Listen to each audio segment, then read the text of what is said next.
She had been walking for days, maybe weeks. She had stopped counting. All she had left was a cast-iron skillet tied to her hip and a small pouch of her dead mother's spices.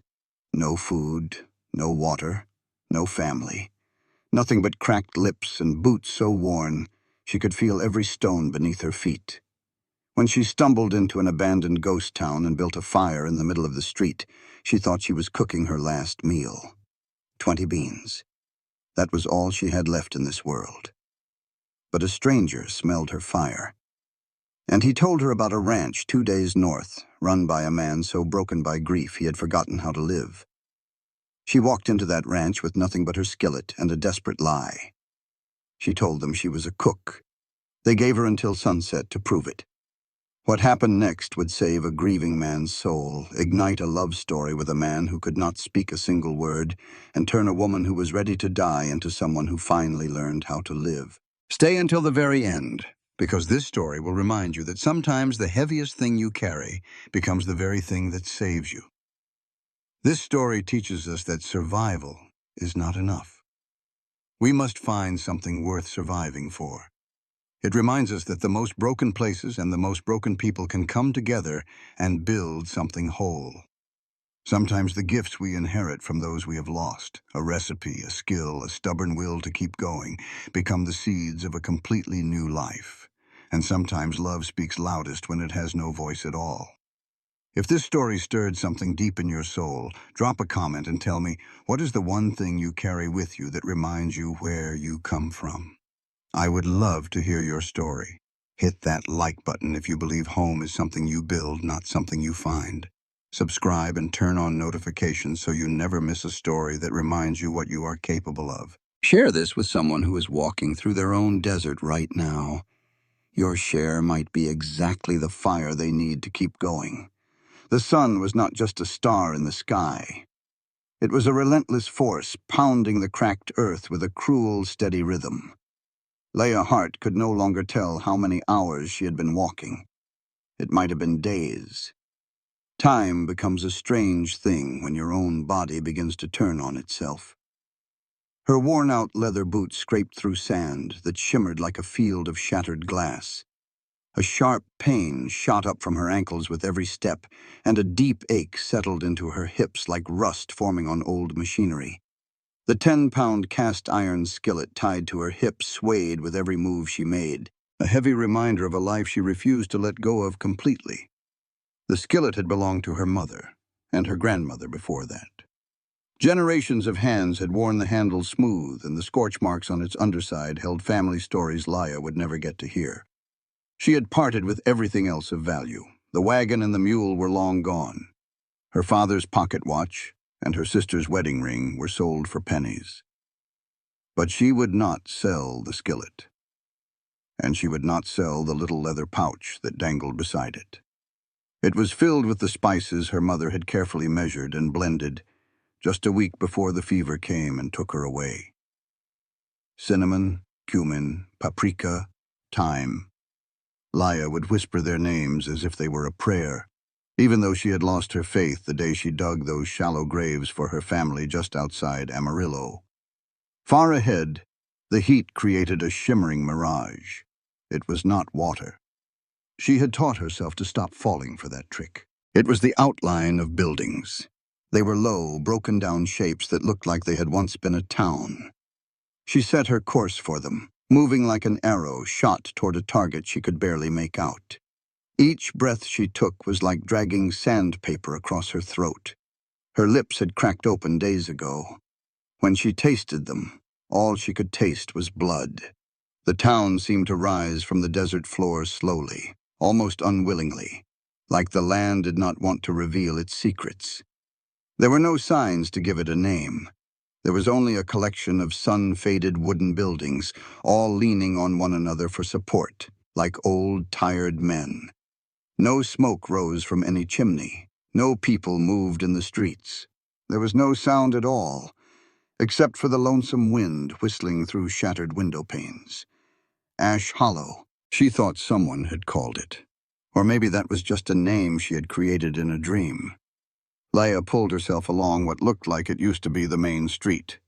She passed a general store with a caved-in roof, a saloon that was missing its door, and a church without a steeple. She saw a water trough in front of a long-forgotten stable. It was completely dry. There was not even a trace of mud left at the bottom. At that moment, her legs finally buckled. She fell hard into the dust, her back landing against the wooden trough. She shut her eyes. The heavy skillet came to rest in her lap. For a few long seconds, she did nothing but breathe. In and out, in and out. The simple rhythm was almost calming. But then a cramp seized her stomach with such violence that she bent over, fighting for air. She could not recall her last real meal. A piece of hardtack, maybe 2 or 3 days ago. It did not matter anymore. She had nothing left, no food, no water, and no luck. But she still had the skillet, and she still had her mother's spices. Her hand moved on its own, reaching into her shirt pocket for a small bundle of cloth. She unwrapped it with trembling fingers. Inside was a small pile of dried beans. Maybe 20 of them, maybe fewer. She had been making them last for a week, lying to herself that she would find a job or food or something before they were gone. She had been wrong, but 20 beans was better than nothing. She had the skillet, and the broken town around her offered plenty of wood for a fire. Laya forced herself to stand, her vision blurry. She picked up scraps of wood and arranged them into a small mound in the center of the street. It felt like someone else's hands were building the fire. She was down to her last 3 matches. The first one broke. The second one fizzled out. But the third one caught. The tiny flame was a brave and beautiful thing to see. She placed the skillet over the fire, dropped in the beans, and added the last few drops of water from her canteen, which was just enough to coat the bottom of the pan. Then, she reached for the leather pouch. With shaky hands, she untied it and began to sprinkle in the spices. She used only a tiny pinch of each. Cumin to give it warmth, paprika for color, and just a hint of thyme. The beans started to simmer. A smell rose from the skillet that felt almost sacred. Laya sat back and stared at the fire, at the skillet, and at the way the heat made the air seem to dance. She pictured her mother standing over the stove in their small house near Fort Worth. She remembered their Sunday dinners and the way her father would close his eyes with the first bite as if he were tasting a cherished memory. She thought about how none of them survived that last winter. The beans were not much. They certainly were not enough to save her life. But they were warm, and they smelled just like home. And for now, that was something. She was just about to lift the skillet from the fire when she heard the sound of a footstep on the dirt behind her. Laya whipped around, her hand flying to the knife she used to keep on her belt. But she had sold it 2 towns back. The only thing she had was the hot skillet, and she held it up, like a shield, her heart hammering inside her chest. A man was standing about 10 feet from her, partially concealed by the long shadow of the saloon. He was old, not ancient, but his face was etched with the lines of a long, hard life spent under a harsh sun. His hair was the color of silver, and his clothes seemed too large for his thin frame. He carried a pack on one shoulder and held a walking stick, and he was looking at her with an expression she could not quite figure out. "Did not mean to frighten you, ma'am," he said. His voice was raspy and low. "I smelled your cooking fire." Laya kept the skillet raised. "There is nothing for you here." "I was not looking for any trouble." He nodded toward the beans in her pan. "Just let my nose lead the way. It has been a long time since I smelled anything that good." She sized him up. He did not seem like a threat. He just looked worn out. He looked tired and hungry, like he had walked through the very same kind of hell she had. "Are you alone?" she asked. "Yes. How long have you been out here walking?" "Long enough." He shifted his stance, putting more weight on his walking stick. "The name is Amos Kellen." Laya did not give him her name in return. She glanced down at her skillet. The beans were still hot and smelled wonderful. There were maybe 10 spoonfuls left. It was enough for one person, but not nearly enough for 2. But she had been by herself for such a very long time. She sat back down by the fire, placed the skillet on a flat rock, and took a bent spoon from her pack. She scooped up about half of the beans, maybe even a little more than half, and then she held the skillet out to him. "Here," she said. "You take this." Amos paused for a moment. Then he walked over, eased himself down to the ground with a soft grunt, and took the skillet from her as if it were a precious treasure. He ate with slow, careful movements. After the first spoonful, he closed his eyes. When he finished, he passed the skillet back to her without saying a word. Leah ate what was left. For a long while they sat there in complete silence. The only sounds were the soft crackle of the fire and the vast, empty desert that stretched out around them like a sea of sand and stars. "Where are you headed?" Amos finally asked. "Nowhere in particular," she said, wiping the skillet clean with a piece of cloth. "Just walking."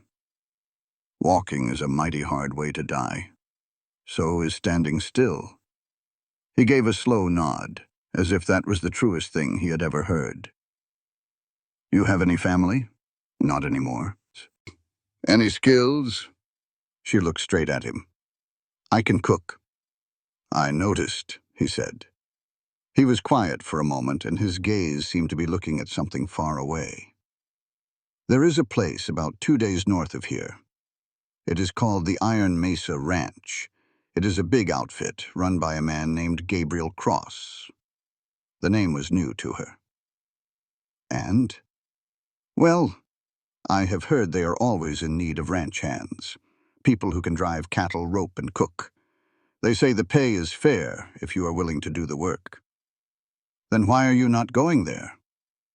Amos gave her a sad smile that did not quite reach his eyes. "I am too old to be of much use anymore. But you," he said, glancing at the skillet in her lap, "you have got something they just might need." Leah considered what he was saying. A ranch. A job. A wage. It all sounded too good to be true, which usually meant it was. But what other choice did she have? She could just keep walking until she collapsed for good. "This Gabriel Cross," she said. "What kind of man is he?" Amos's face grew serious. "He is a hard man. He might be fair, but he is hard. He lost his wife and his son in a fire some years back. He has not been the same person since. He runs that ranch like a man who is trying to outrun his own memories." He paused for a moment. "But if you can show him that you are worth keeping around, he will not send you away. And if I cannot, then you will just be walking again." Leah stared into the embers of the dying fire. She thought about the beans she had shared, and the way Amos had closed his eyes when he tasted them. She thought about the heavy skillet in her lap, the pouch of spices, and the simple fact that she was somehow still alive when by all rights she should not be. "How do I find this place?" she asked.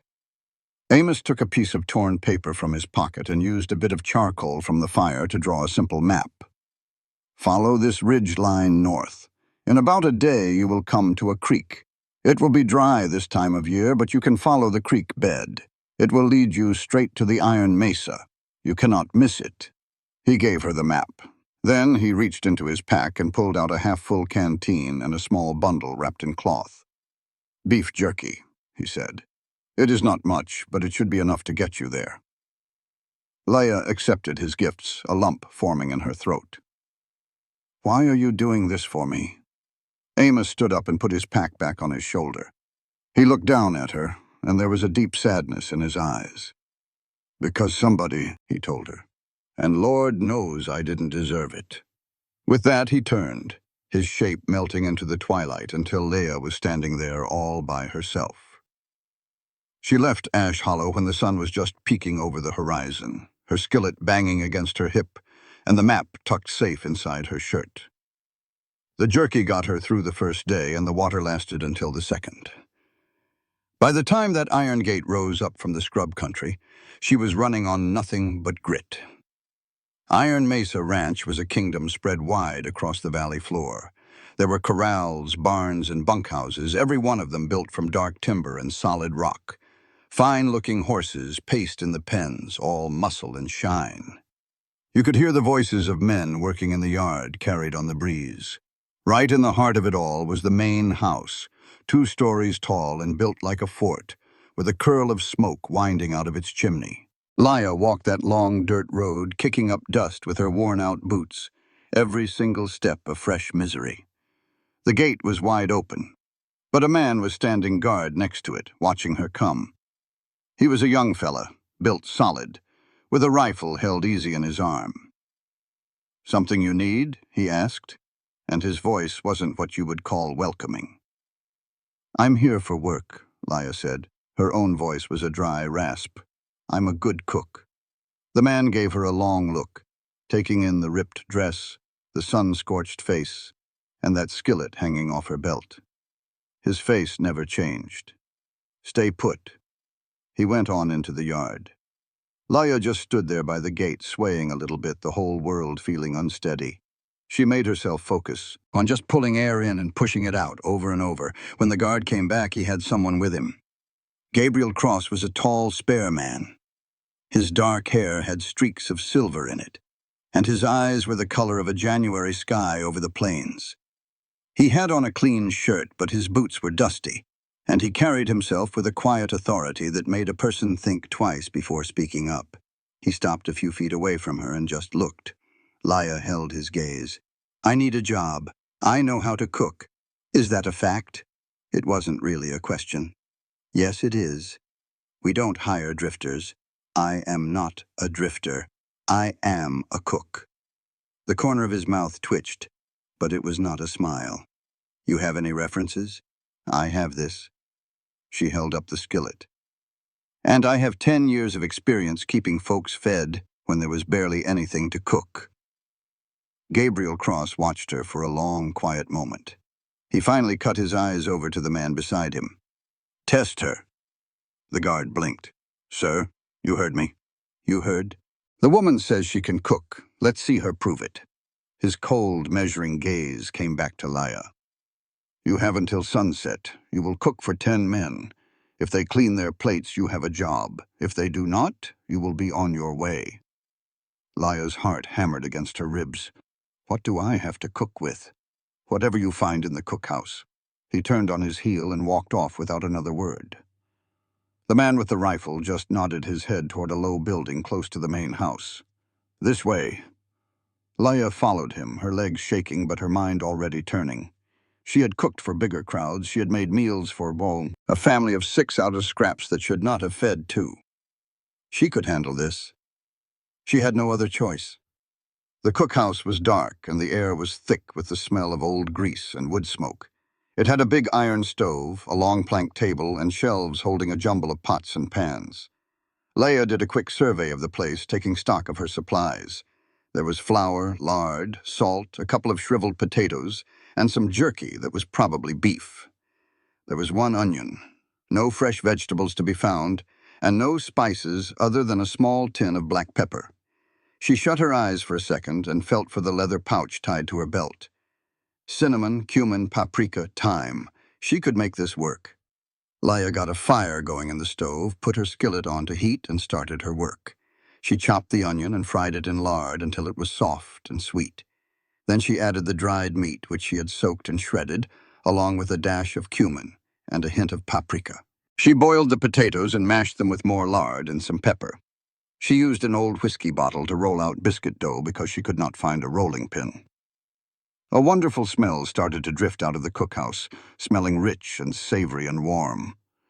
By the time the sun was setting, she had a pot of hearty stew and a tray of golden brown biscuits. Her hands were trembling so much she had to hold on to the table to keep her balance. The door creaked open. The men started coming in, 10 of them, exactly as Gabriel had promised. They were covered in dust, weary, and their faces were full of doubt. They sat down at the table, not saying a word. Gabriel came in last and sat down at the head of the table.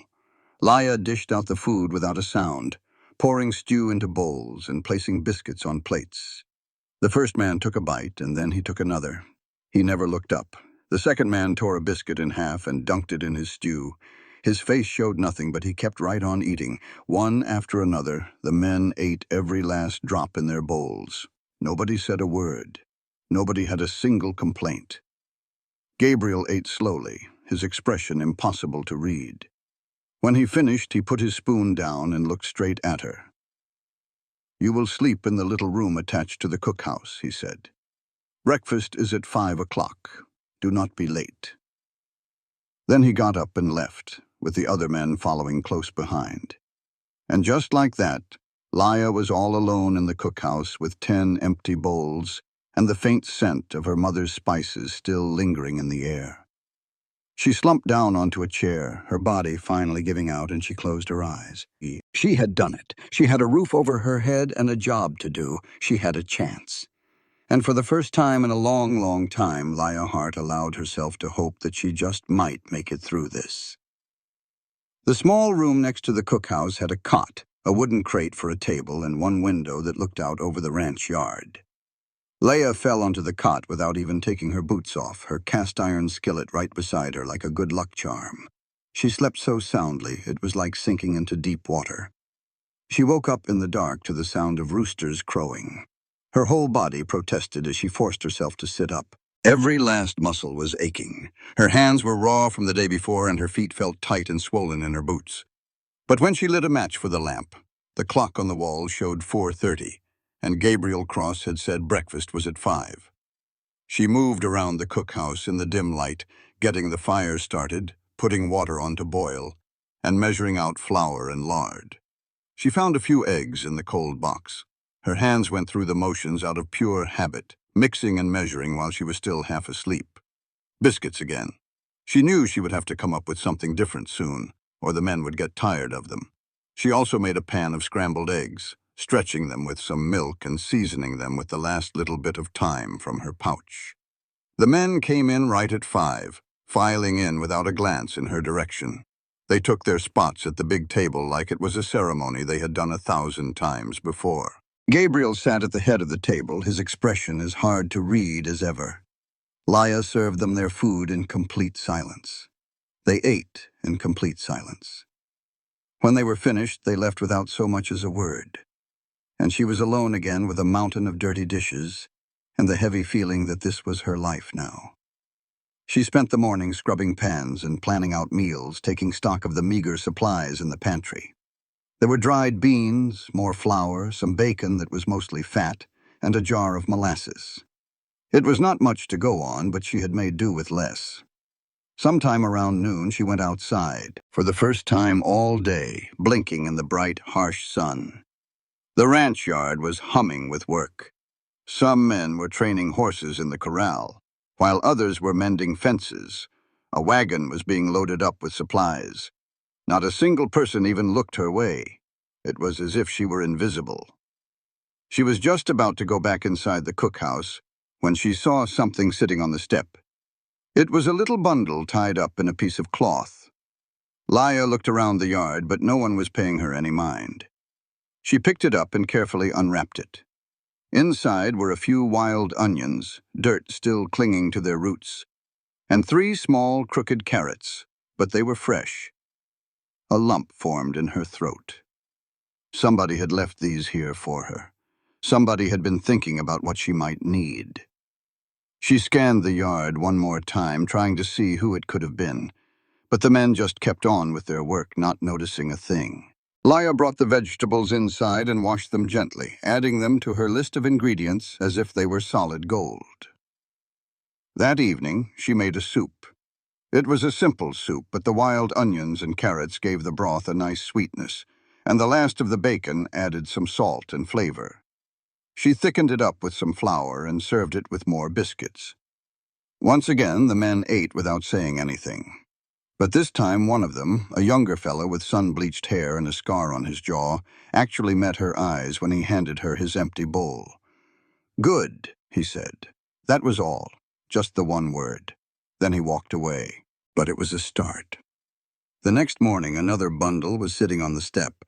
This time it held big, hearty mushrooms, the kind you find in shady spots, and a small sprig of sage. Laya's hands trembled a little as she picked them up. She slowly turned around, looking at the yard, the barn, and the bunkhouse. She saw nothing out of the ordinary. Nobody was there, but she knew someone was watching over her. Someone was giving her a helping hand. She used the mushrooms that night. She cooked them with the sage until the whole cookhouse smelled like a forest right after a good rain. Then she stirred them into a gravy and poured it over a pot of boiled potatoes.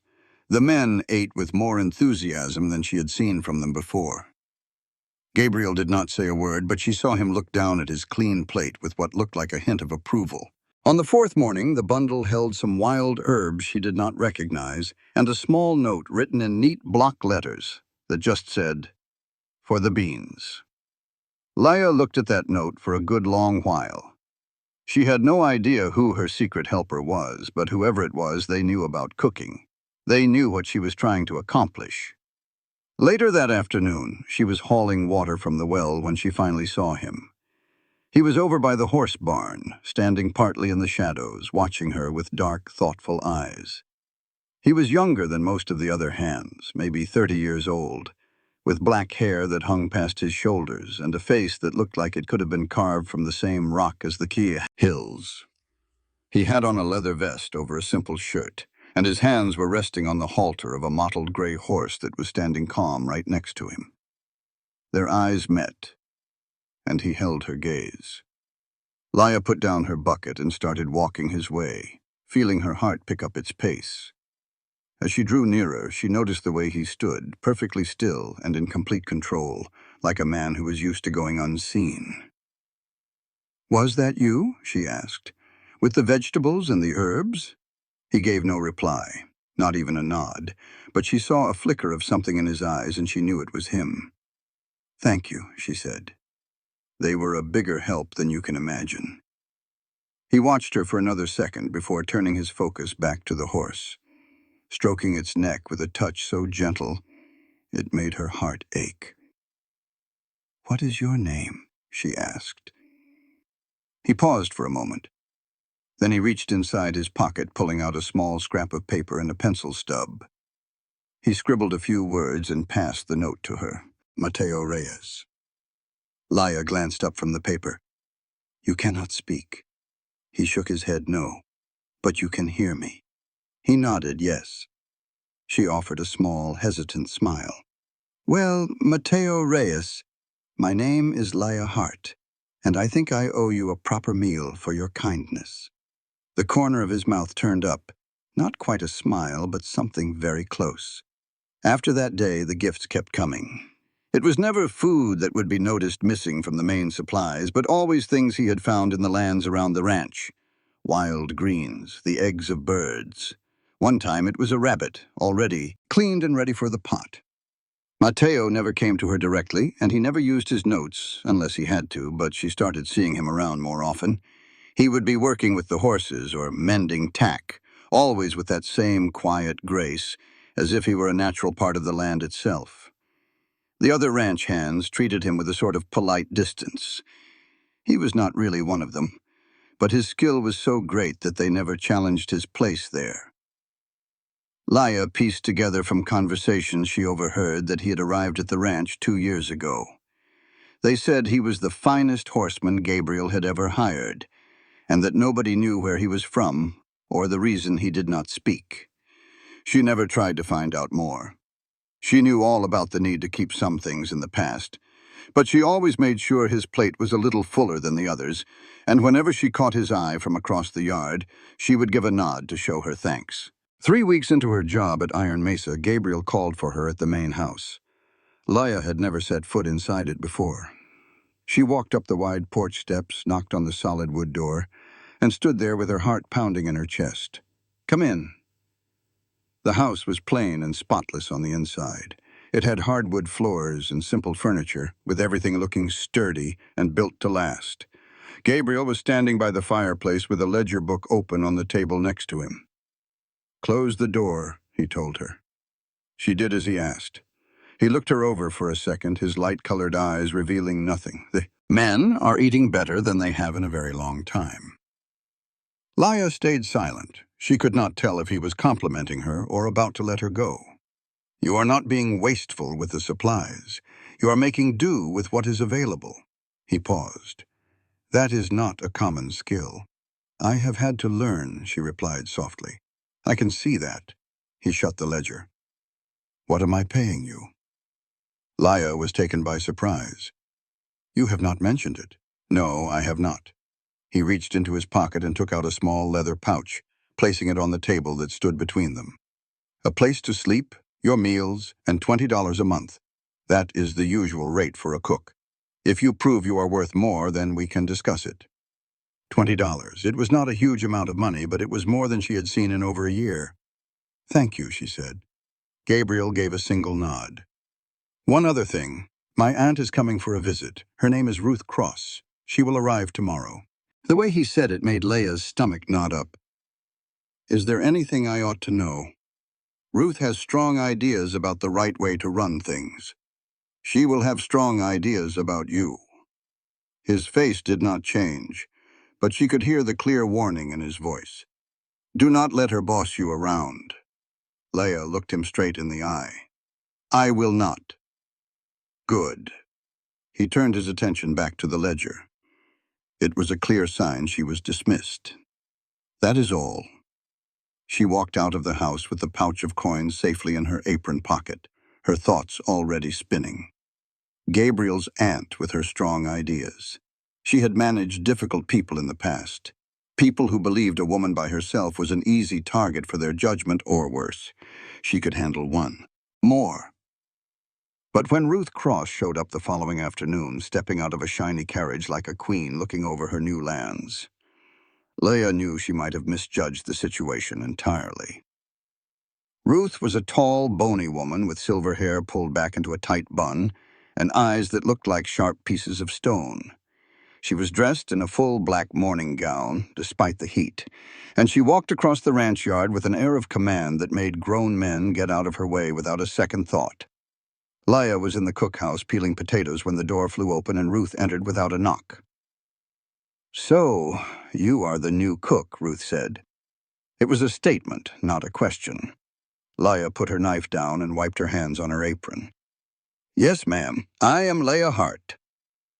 Ruth's eyes scanned her from head to toe, noting the faded dress, the sun-browned face, and the rough hands.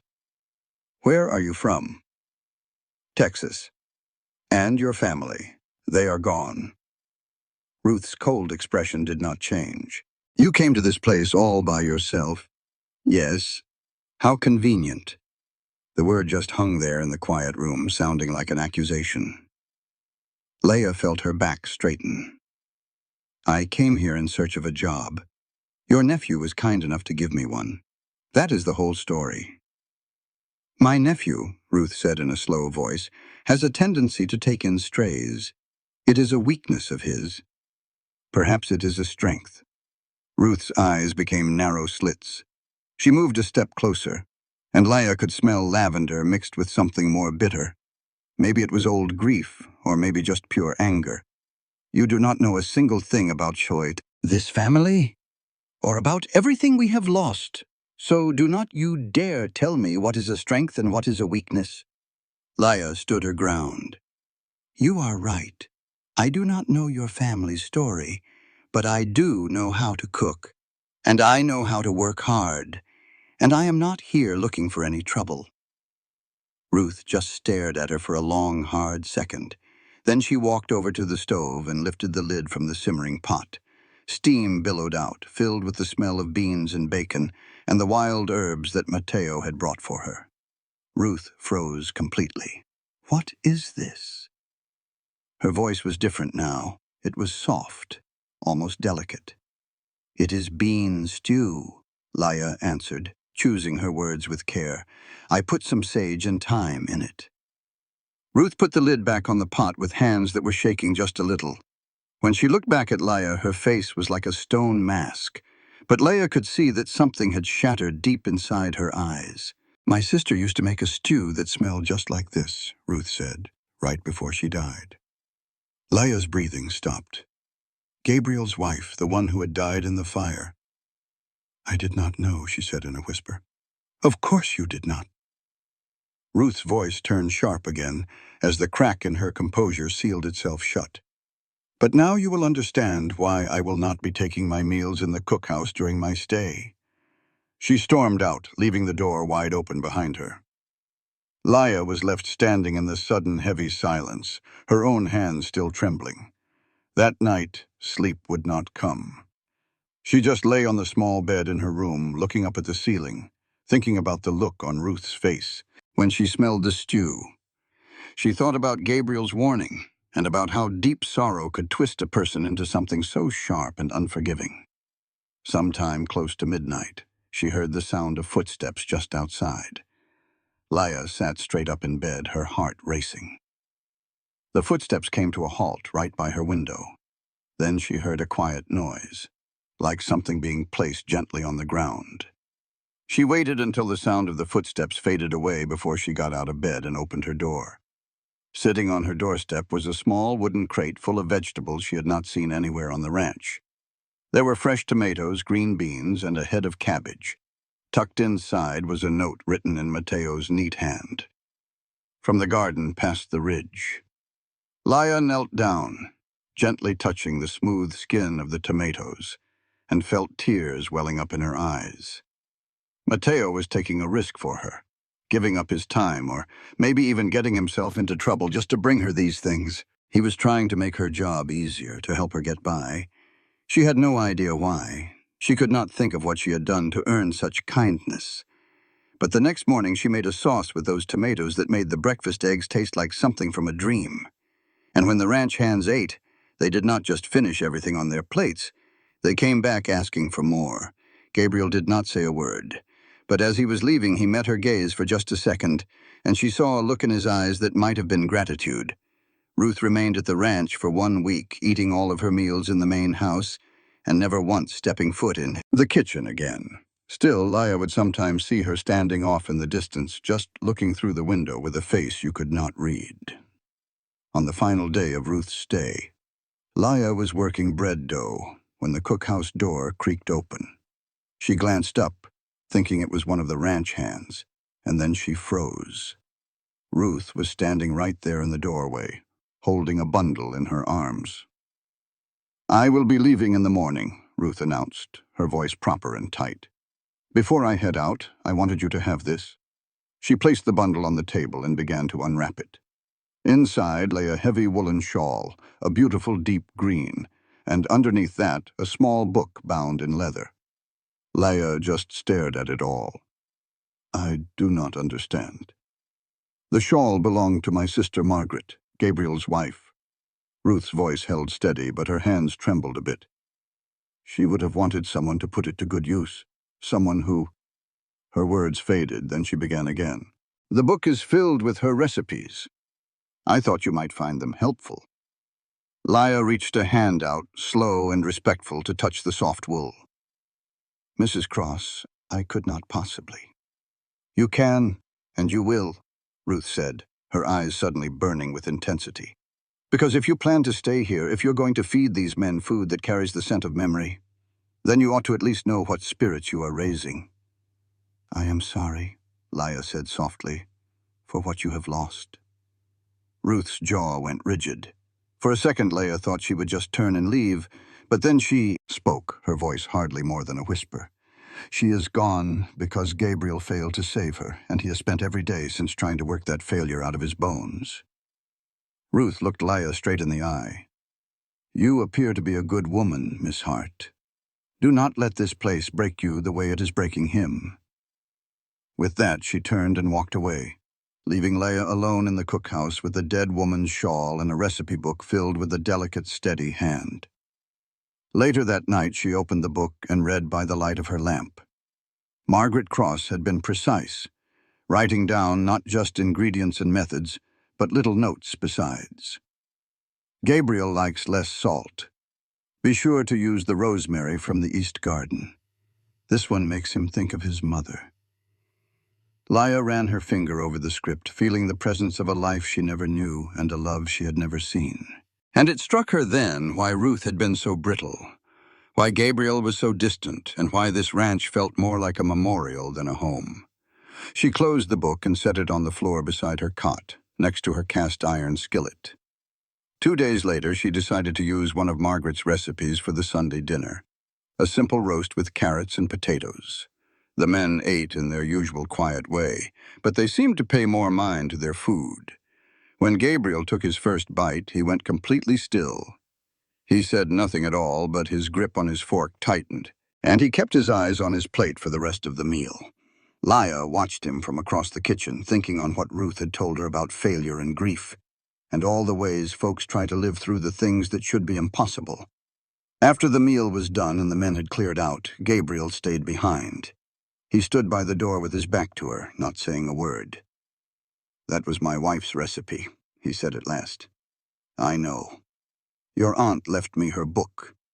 He turned around, and for the first time since she had gotten there, his face looked open, showing something raw underneath.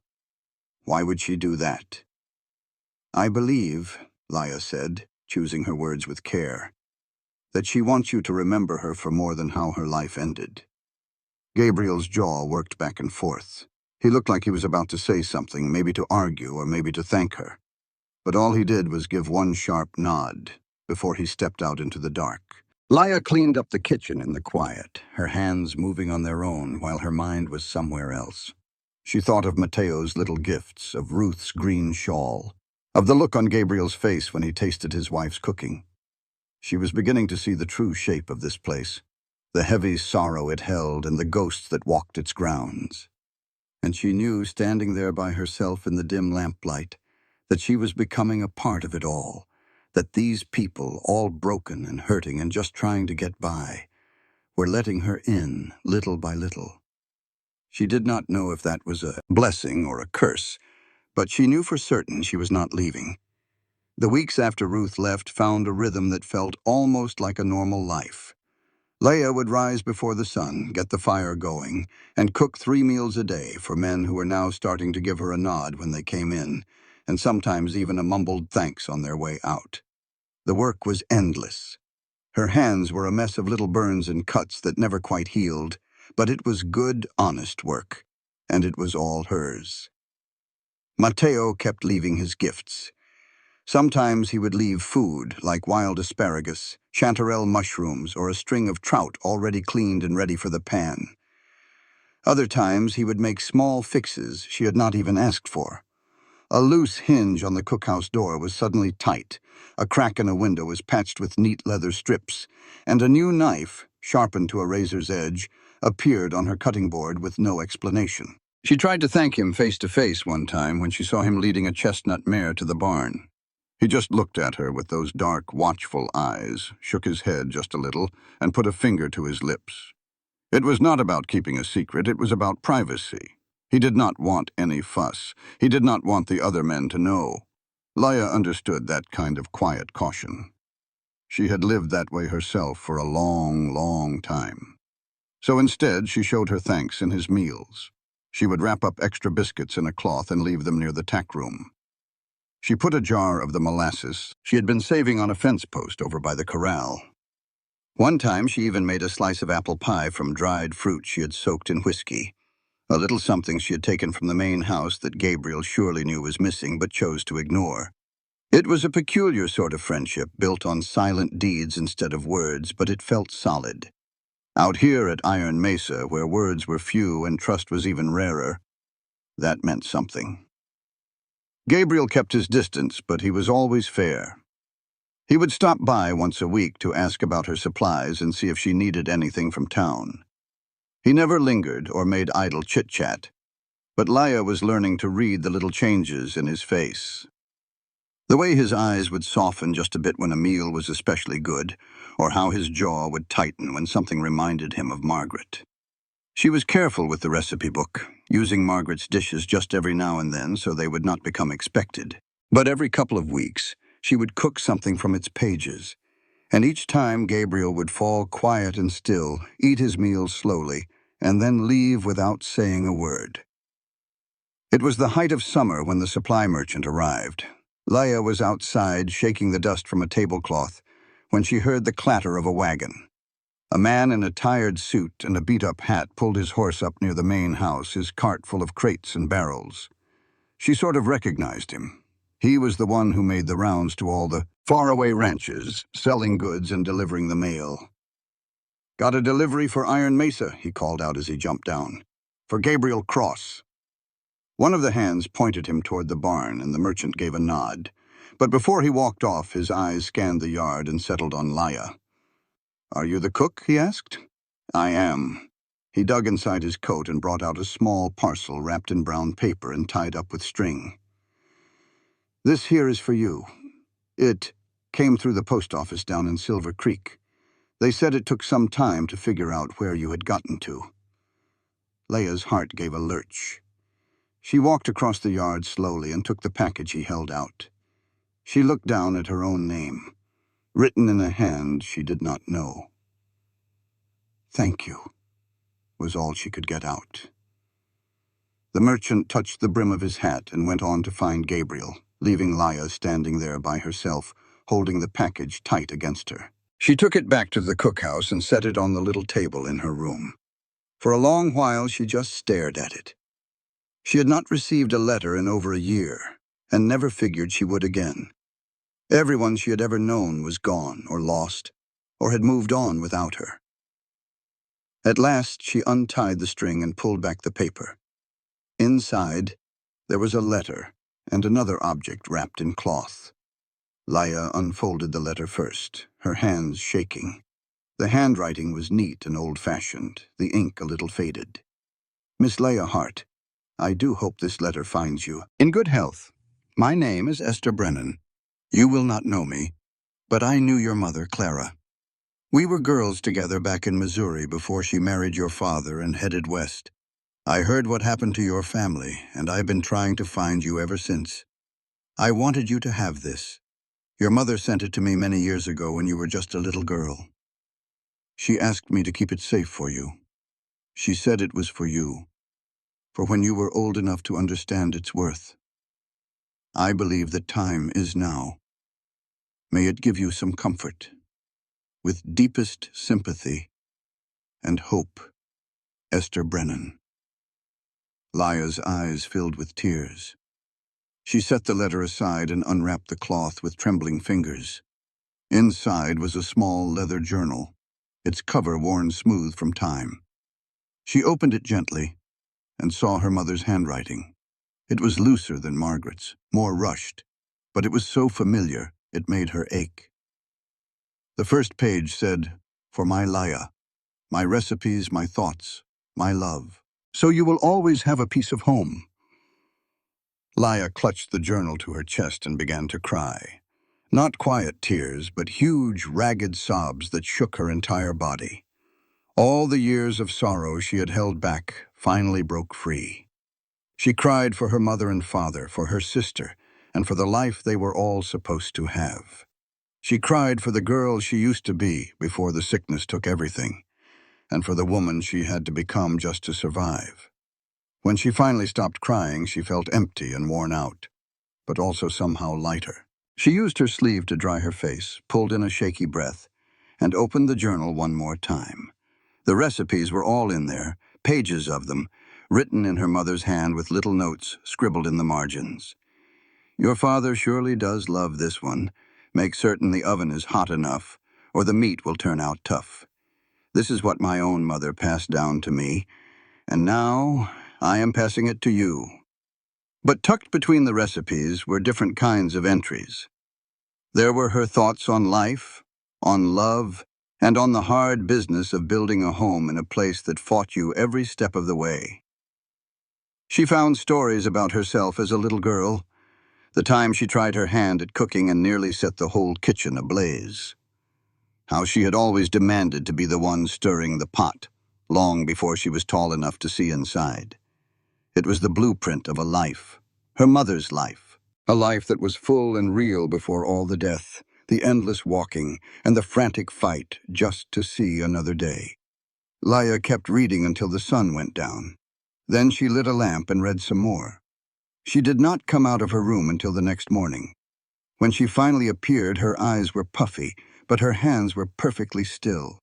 That very day, she cooked from her mother's journal.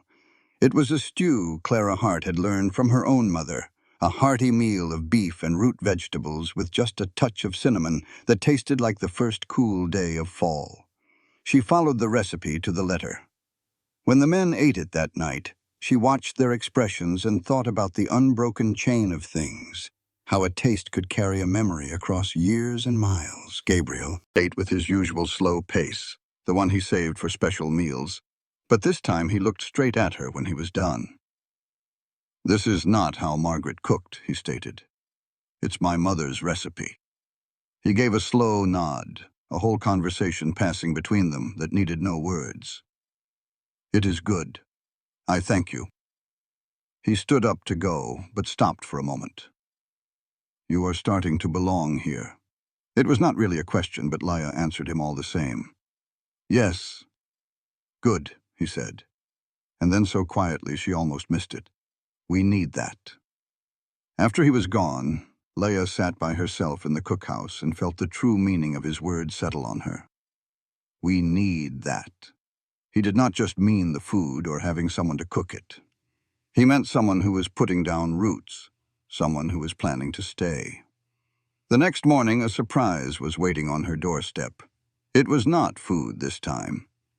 It was a small clay pot holding a tiny seedling planted in dark, rich earth. The leaves were a special shape, pointed with a little bit of fuzz on them, a chili plant. Laya lifted it gently and saw Mateo standing over by the horse barn, just watching her. She held the pot up, a question in her gaze.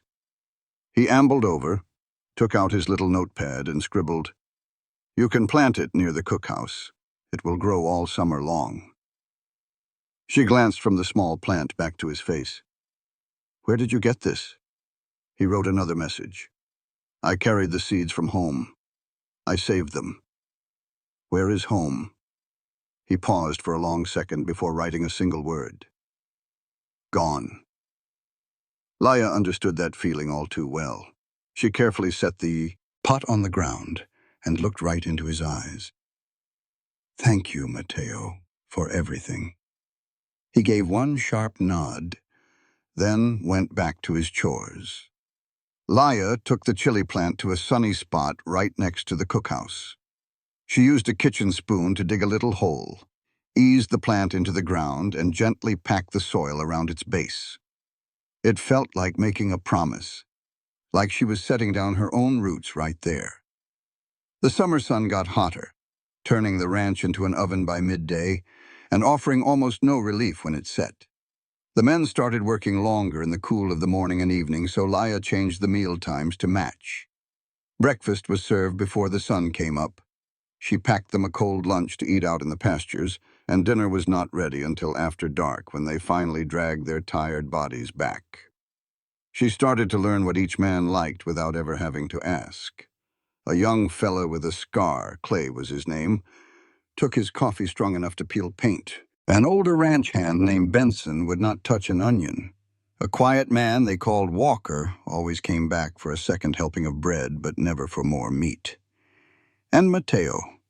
Mateo ate every single thing she cooked with that same silent gratitude, always left his plate clean, and always gave a nod of thanks. But the one who truly surprised her was Gabriel.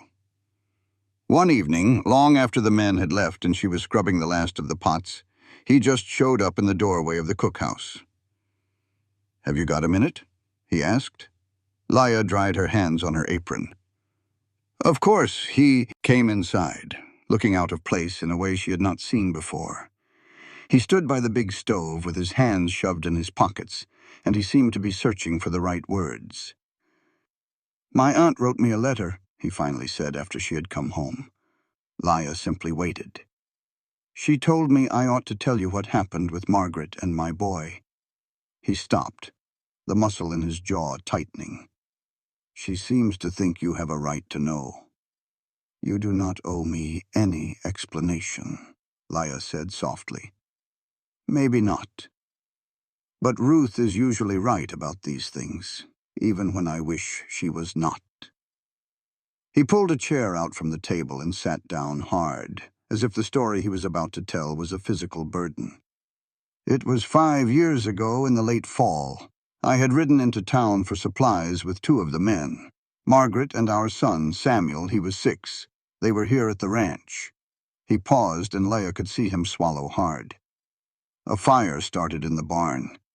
We reckon a lantern got knocked over. It spread fast. Margaret got Samuel out of the house, but the barn was already a tower of flame, and 3 of the horses were trapped in their stalls. She went in to get them.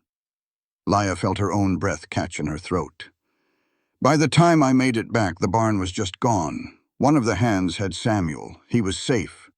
But Margaret... He squeezed his eyes shut. She got 2 of the horses out. The third one must have panicked. It knocked her down. By the time the men could pull her out, the smoke had already... He could not finish the sentence. He did not have to. "I am so very sorry," Leah whispered. Gabriel just shook his head. "I should have been here. It should have been me going in there. Instead, I was in town buying horse feed and whiskey while my wife died doing the job that should have been mine. You cannot know for sure that you would have saved her. No, but I know for sure I was not here to even try." He opened his eyes and looked straight at her. "That is what Ruth wanted you to understand. Why I am the way I am. Why I fight this place like I am at war with it. Because I am." Leah sat in the chair across from him, folding her hands on the tabletop. "And Samuel?" A wave of pure pain crossed Gabriel's face. "Samuel passed 3 months later. A fever took him. He was never a very strong boy, and after losing his mother..." He stopped again, forcing himself to swallow. "I could not save either one of them. So I just work. Because if I ever stop, I will have to think about it." The silence that came after was deep and heavy. Leah thought about her own losses. She thought about how grief can either break a person or shape them into something harder, and how Gabriel chose to survive by building walls around his heart and working until he was too tired to feel. "Do you know what my mother always used to say?" Leah asked gently. Gabriel looked up at her. "She said the ones we have lost do not want us to stop living. They want us to carry them with us, to take the gifts they gave us and build something new." She took a breath. "Margaret left you her recipes. That is not nothing. That is her way of telling you to keep on feeding people, to keep on making a home, even if she cannot be here to help you do it." Gabriel sat there quietly for a very long time. When he finally answered, his voice was thick with emotion. "You truly believe that, do you not?" "I have to. If I do not, then what was the point of my own family dying? What is the point of me even being here?" He nodded his head slowly, and some of the hardness in his face seemed to give way. Just a little. "Ruth was right. You did have a right to know." He stood up, tucked the chair back under the table, and walked toward the door. But just before he left, he looked back at her. "Thank you," he said, "for the food, for staying, for..." He made a small gesture with his hand, as if the rest of the words were just too hard to find. "You are welcome," Leah said. After he was gone, she stayed in the cookhouse by herself for a good while. She thought about Margaret running into a blazing barn for her horses. She thought about Gabriel carrying that guilt like a stone in his heart. She thought about how this whole ranch was built on top of loss and held together by pure, stubborn grit. And for the first time, she truly understood why what she did here was so important. It was not just about filling empty stomachs. It was about warming souls, about bringing a little light into a place that had gone dark, and about reminding good people that life can still hold sweetness, even after the worst has happened. The following week, a big summer storm blew in. It was one of those quick, mean tempests that turns the sky to ink and batters the ground with sheets of rain and hail. The men hunkered down in the bunkhouse in the barn, while Leah stood in the doorway of the cookhouse just watching the sky open up. The storm passed just as the sun was setting, and it left the air feeling washed clean and cool, with steam rising from the wet earth. Laya was starting dinner when Clay came bursting in, his face lit up with a grin. "Miss Hart, you have got to come see this." She wiped her hands on her apron and followed him outside. A few of the other men were standing in a group by the cookhouse, all pointing at something on the ground. It was her chili plant. The little seedling Mateo had given her had made it through the storm, and somehow in a way that seemed impossible, it looked like it had grown 3 times bigger overnight, its roots having taken a deep drink from the rain-drenched soil. Tiny white blossoms were already starting to bud on the ends of its branches. "Well, I will be." "The dang thing's flourishing," Benson said, shaking his head in disbelief. "I have never seen a plant shoot up that fast." Laya knelt down next to it and gently touched a leaf. The plant felt strong and full of life, with a thick, healthy stem. She looked up and saw Mateo standing at the back of the group. His face was hard to read, but his eyes were full of warmth. He had given her something that knew how to grow, something that knew how to survive. And seeing it there, so green and strong after the storm, felt like it was trying to tell her something, a message she did not yet have the words to understand. That night, she put extra love into her cooking, as if to celebrate survival, though she kept that thought to herself. Instead, she cooked a pot roast from Margaret's book, making it tender and rich with the last of their carrots and potatoes.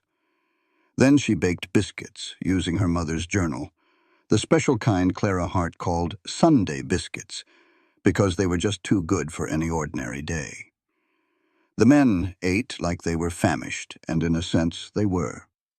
They were starved for a taste of comfort, for something that reminded them of home. When Gabriel took his first bite of a biscuit, he just closed his eyes and let out a long, slow breath. Laya noticed a small crack in his tough exterior that wasn't there before.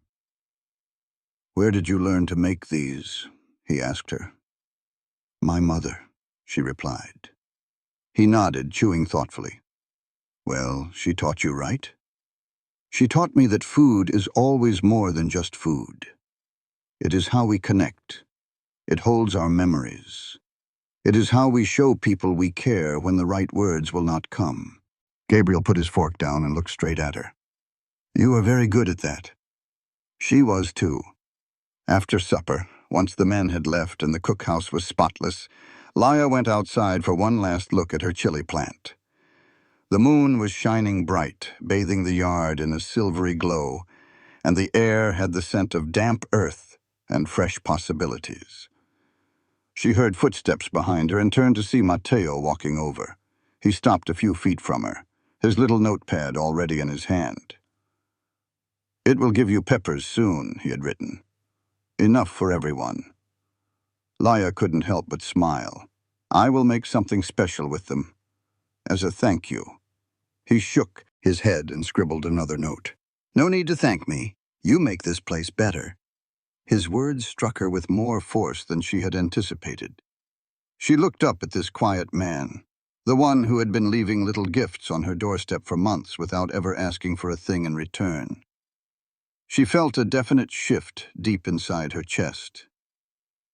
"Why?" she asked him softly. "Why are you always helping me?" Mateo paused for a moment before he wrote down his answer, slow and careful. "Because you remind me that good things still exist in this world." Laya felt a lump form in her throat. She had no idea what to say to that, no idea how to reply to such simple, powerful honesty. So she just reached out and gently touched his hand for a second, a small gesture of thanks and understanding. He gave a single nod, then turned and headed back toward the barn. Laya stood there by herself in the moonlight, her hand still feeling the warmth from his, and gazed up at the stars sprinkled across the huge Montana sky. She thought about Margaret, who ran toward fire.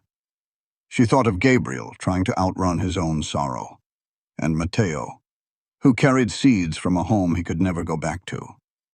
She thought of Ruth giving away her sister's shawl, and of her own mother, writing down recipes in a journal she hoped would outlive her.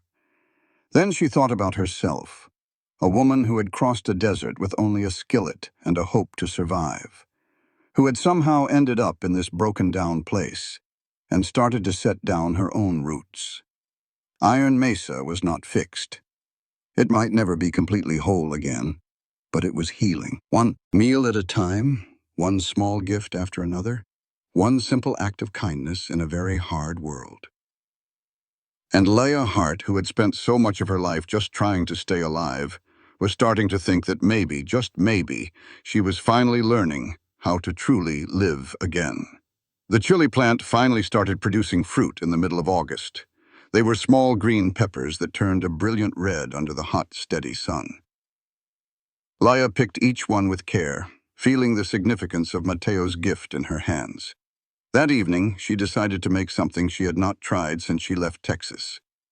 It was her mother's recipe for chili Colorado, a dish that called for a lot of patience, a lot of precision, and peppers hot enough to make a grown man cry.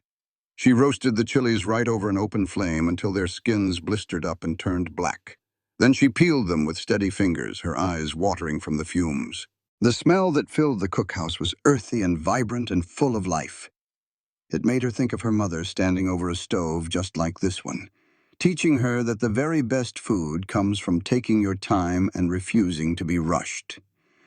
That night, the men ate their dinner in a kind of respectful quiet. Clay took one bite, froze for a second, and then immediately reached for his glass of water. Benson ate with slow, deliberate bites, his weathered face turning a little red. Walker scraped his bowl clean and asked for another helping before he had even finished his last mouthful.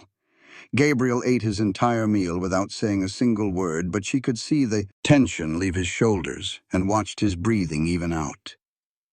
When he was finished, he put his spoon down and looked right at her. "That is the best meal I have had in 5 years," he said. It was not a gushing compliment. The words were not fancy. But coming from a man like Gabriel Cross, it was the highest praise she could imagine. Mateo was the last one to finish his bowl. He met her gaze from across the room and briefly touched his chest, and then his temple. It was a gesture that did not need any words. Heart and mind. "Thank you." Leah just nodded, her throat too tight to speak. After all the men were gone, she sat by herself at the long table, feeling worn out but deeply satisfied. She felt something that had been missing for years. She felt purpose. It was more than just surviving. It was purpose. It was the feeling that what she did made a difference to other people. She was washing the last pot when Gabriel came back. He stood in the doorway, framed by the light of the rising moon, and just watched her for a moment. "I need to talk with you about something," he said finally. Leah set the pot down on the counter. "All right." He walked inside, pulled a chair out from the table, and sat down like a man carrying a great weight. "The merchant who delivered your package. He brought some news from Silver Creek. There is talk of trouble brewing." "What sort of trouble?" "A range war. Cattlemen are starting to fight over water rights. Fence cutters are stirring up problems. Some of the smaller ranches are getting squeezed out by the bigger outfits." He stopped for a second. "Iron Mesa has stayed out of it so far, but that is not going to last. Sooner or later, everyone is going to have to pick a side. What side are you on?" "The side that keeps this ranch going and my men safe." His voice was completely flat, just stating a fact. "But I am telling you this because if things turn ugly, this ranch might not be a safe place, especially for someone with no real ties here, someone who could still pack up and leave." Leah watched him closely. "Are you telling me to leave?" "No. I am giving you a choice before you do not have one anymore." She thought about that for a minute. She thought about the cast iron skillet on the shelf back in her room. She thought about her mother's journal and Margaret's recipe book. She thought about the chili plant growing right outside, and Mateo's quiet presence, and the way the men had started to give her a respectful nod in the yard. "I am not leaving," she said, her voice firm. Gabriel just studied her face. Are you sure about that? I walked across a desert with nothing to my name. I have survived things that should have taken my life. I am not scared of a little trouble, Mr. Cross. I have already been through much worse. A little something changed in his expression then. It was not quite a smile, but it was close. All right then. But I need you to be clear on something. If a fight comes to this ranch, every single person here will have to carry their own weight. That means you too. I understand. Good. He stood up, but then he paused. There is one more thing. The merchant also said there is a big cattle drive coming through here next week. 40 men, maybe even more. They are going to need a place to make camp and get a hot meal. I told him we could take care of them for the right price. Laya's mind immediately began to spin, making calculations. 40 men, one big meal. She was going to need help. She was going to need more supplies. She would need to... I know it is a whole lot to ask, Gabriel went on, but the pay is good, and it will help us stock up on supplies before the winter hits. I will get you anything you need. Extra help, more food, whatever it takes. She looked him square in the eye. I can do it. Are you sure? I got 10 stubborn men to eat my cooking on my very first day with nothing but table scraps and a prayer. I can handle 40. This time, Gabriel actually smiled. It was small, and it did not last long, but it was a real smile. I believe you can. He turned and left, and Laya stood alone in the quiet cookhouse, her mind already racing with ideas. 40 men. She needed a meal that could feed a crowd and did not need to be watched every second. It had to be something hearty and filling, something that would still taste good after sitting in a pot for a while. Something that would make those drovers remember the name Iron Mesa. She took out both of her recipe books, her mother's and Margaret's, and began to read by the light of the lamp, scribbling notes on a spare piece of paper. By the time she finally went to her room, she had a solid plan. The next morning, she found Gabriel before he had his breakfast and gave him a list. I will need all of this from town, she told him, and I'm going to need some help, at least 2 people to help me with the prep work and the serving. Gabriel looked over the list, his eyebrows arching up a bit when he saw the amounts. This is a lot of beef. 40 men eat a lot of beef. Fair point. He folded up the paper and put it in his pocket. I will send Clay and Benson into Silver Creek this morning, and for your help, I can spare Walker. Then he hesitated for a moment. Mateo is good with his hands. He could help you with the prep. Laya felt her heart do a little jump. That would be just fine. Gabriel gave her a look that said he knew more than he was letting on, but he did not say another word. He left to get the supply run organized, and Leia headed back to the cookhouse to begin her serious planning. The supplies showed up 2 days later. There were big sacks of flour and cornmeal, huge slabs of beef wrapped up in cloth, onions and potatoes and dried beans, and a special jar of honey that Gabriel had added to the order himself. Leia spent the next 3 days getting everything ready that she could make ahead of time. She made biscuit dough and wrapped it to store in the cold box, put huge pots of beans to soak, and measured out all her spice mixes so they were ready to go. Walker turned out to be a steady and quiet worker, following all her directions without a single complaint. But it was Mateo who truly surprised her. He simply showed up in the cookhouse the day before the cattle drive was expected, rolled up his sleeves and started working without having to be asked what needed to be done.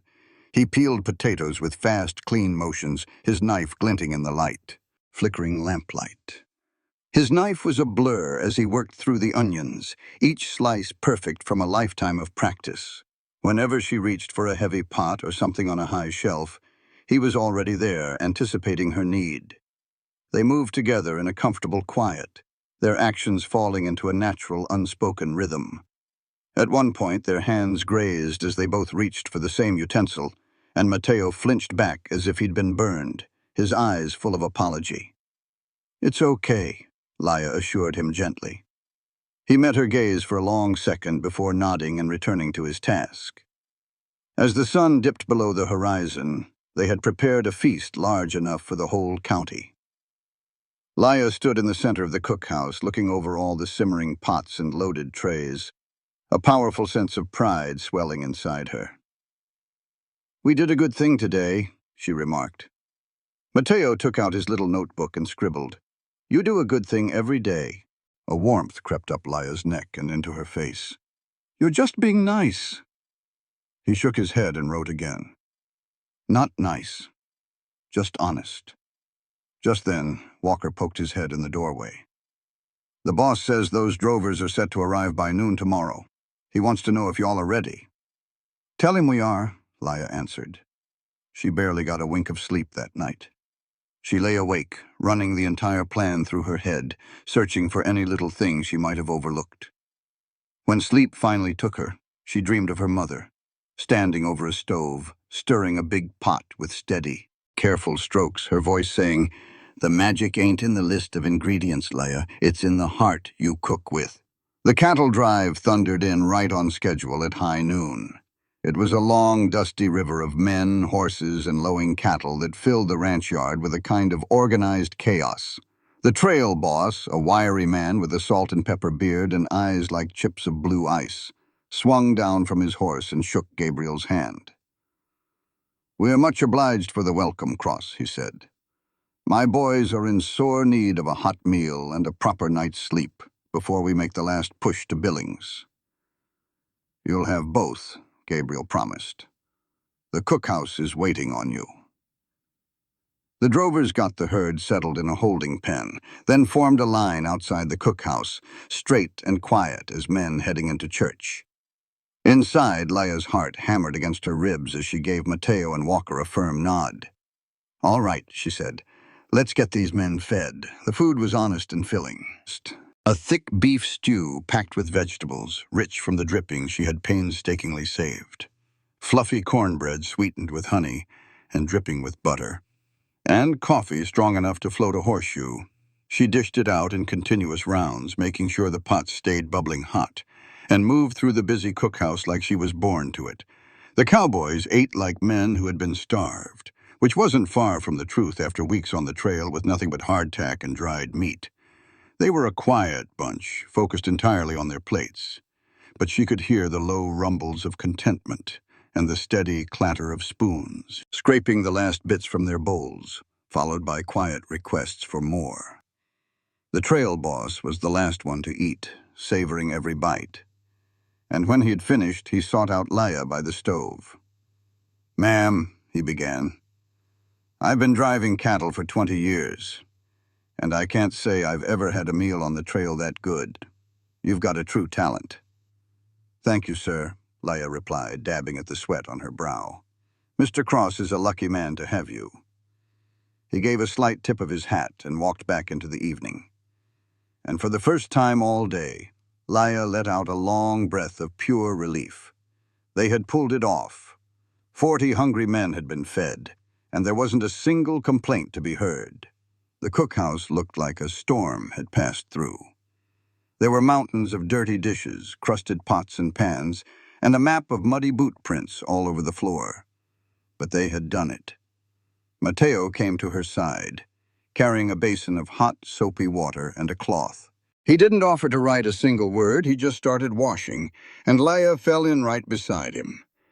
They cleaned in tandem as the sky outside turned purple and then black, and slowly the cookhouse came back to life. By the time they finished, Walker was long gone to his bunk, and the two of them were alone. Laya sank onto a bench, feeling a deep ache in muscles she'd forgotten she had. Mateo sat next to her, so close she could feel the heat coming off him in waves. "Thank you," she said, her voice soft. "I never could have managed this without you." He reached for his notepad, paused for a moment, then wrote, "I would do anything to help you." Laya's breath caught in her throat.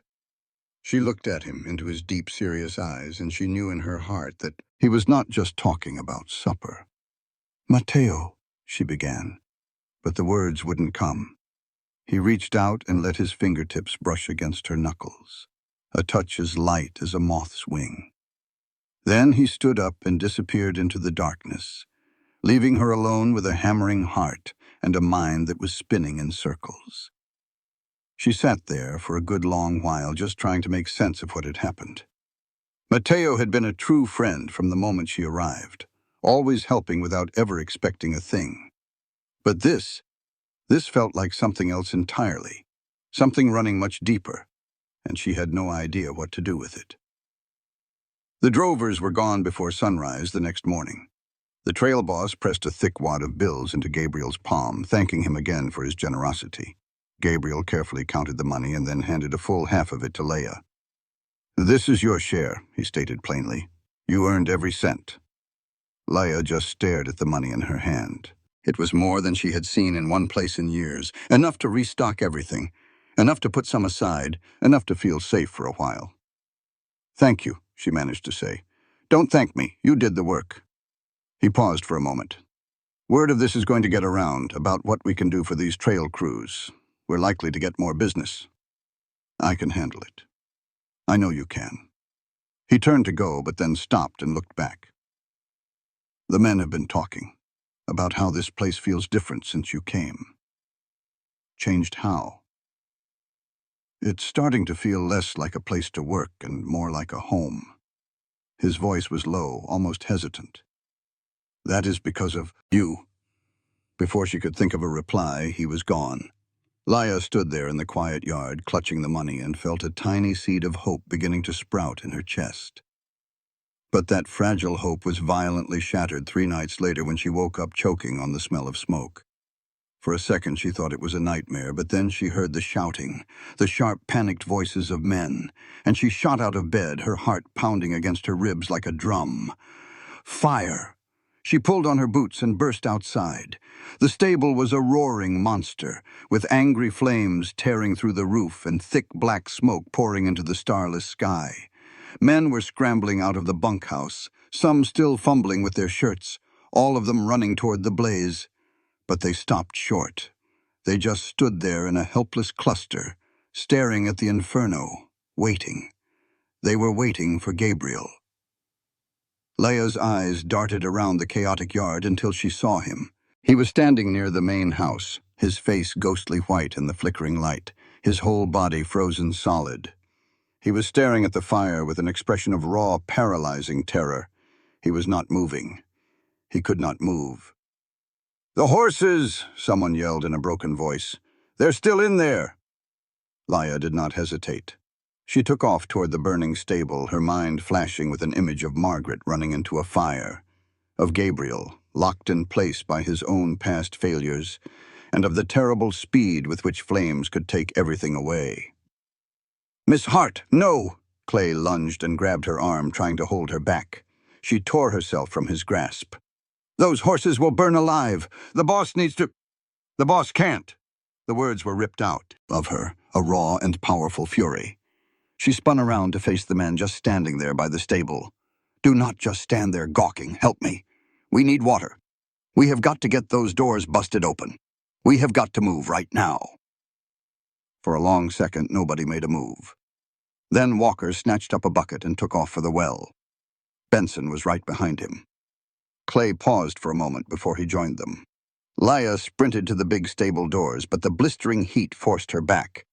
There was no getting through the main entrance. She ran around the building, choking on smoke, and found a smaller door on the side. The wood felt hot against her hand, but it was not on fire yet. She kicked it with all her might. Once. Then twice. The third kick sent splinters flying. Mateo was suddenly right there beside her, a wet cloth covering his face. He pushed another soaked rag into her hand, and together they shoved the door open. The inside was a living hell. The smoke was so thick she could not see 3 feet in front of her. The heat burned her lungs with every breath. And then there were the awful, terrified screams of the horses trapped inside.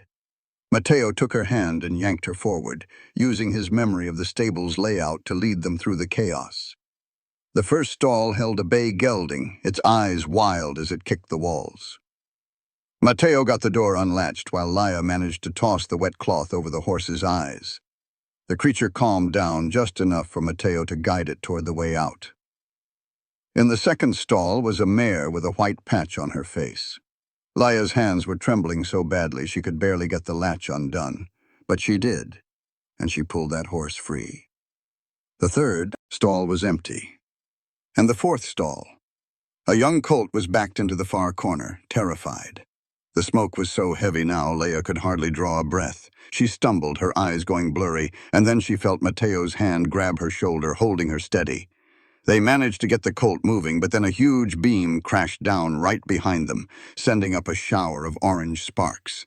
The little horse panicked and reared up, and its hoof slammed into Mateo's shoulder, knocking him to the ground. Leia tried to scream his name, but the smoke had stolen her voice. She grabbed his arm and started dragging him to the door. The colt, blessedly, followed on pure instinct, and they all tumbled out into the night air, wheezing and coughing. The other men rushed over and pulled them clear of the burning building.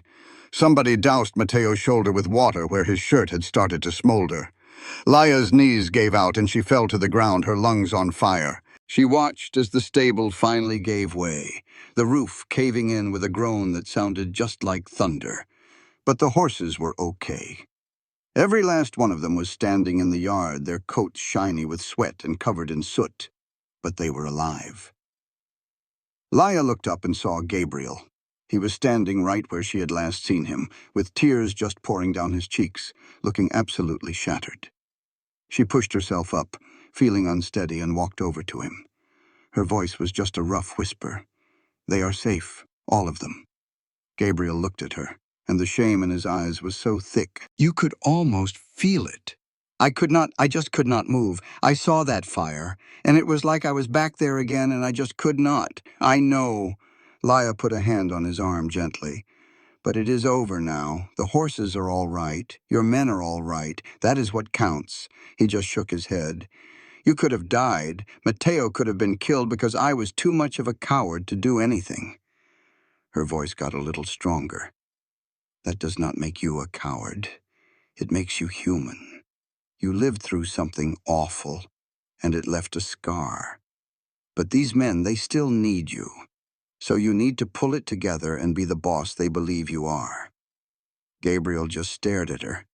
And then slowly, so very slowly, she saw a flicker of something new behind all that hurt. The shame was still there, but something else joined it.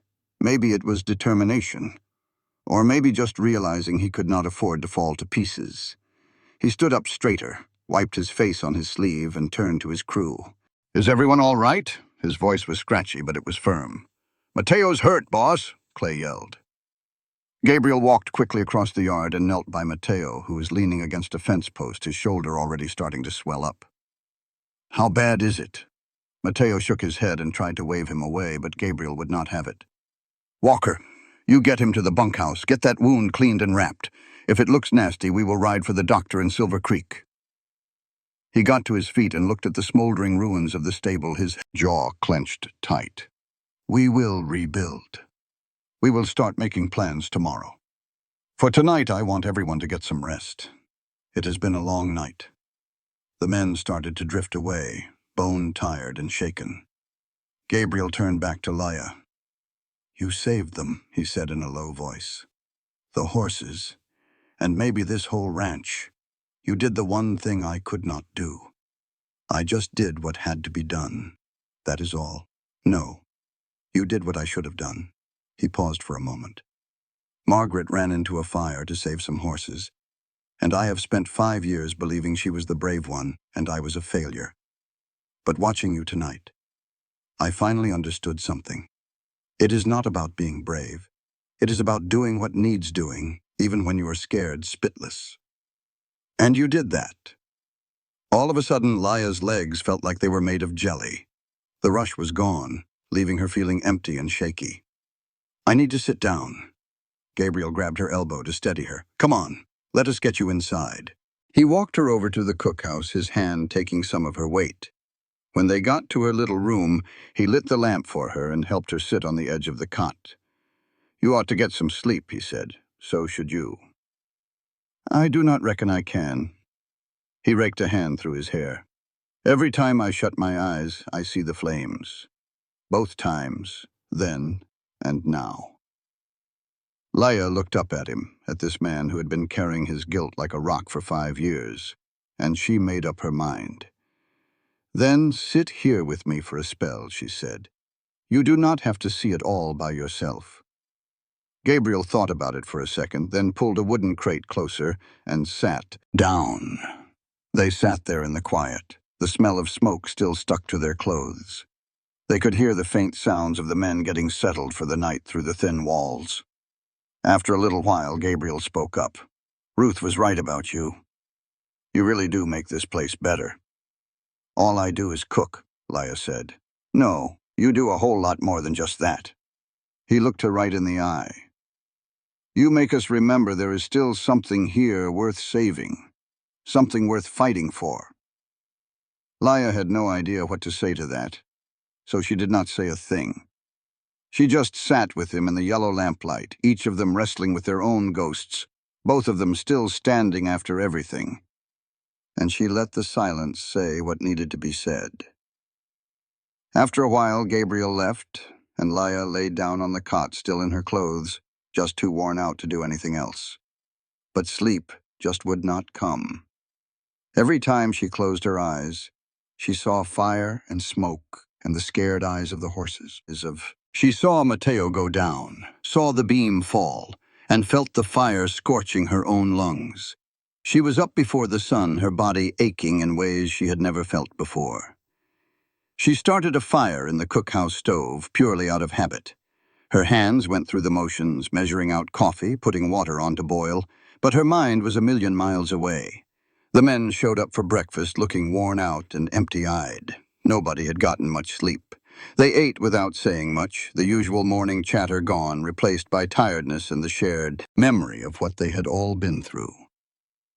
Gabriel was the last one to come in. He had dark circles under his eyes, but he held his shoulders back and his jaw was firm. He had found some kind of peace during the night, or at least called a truce with himself.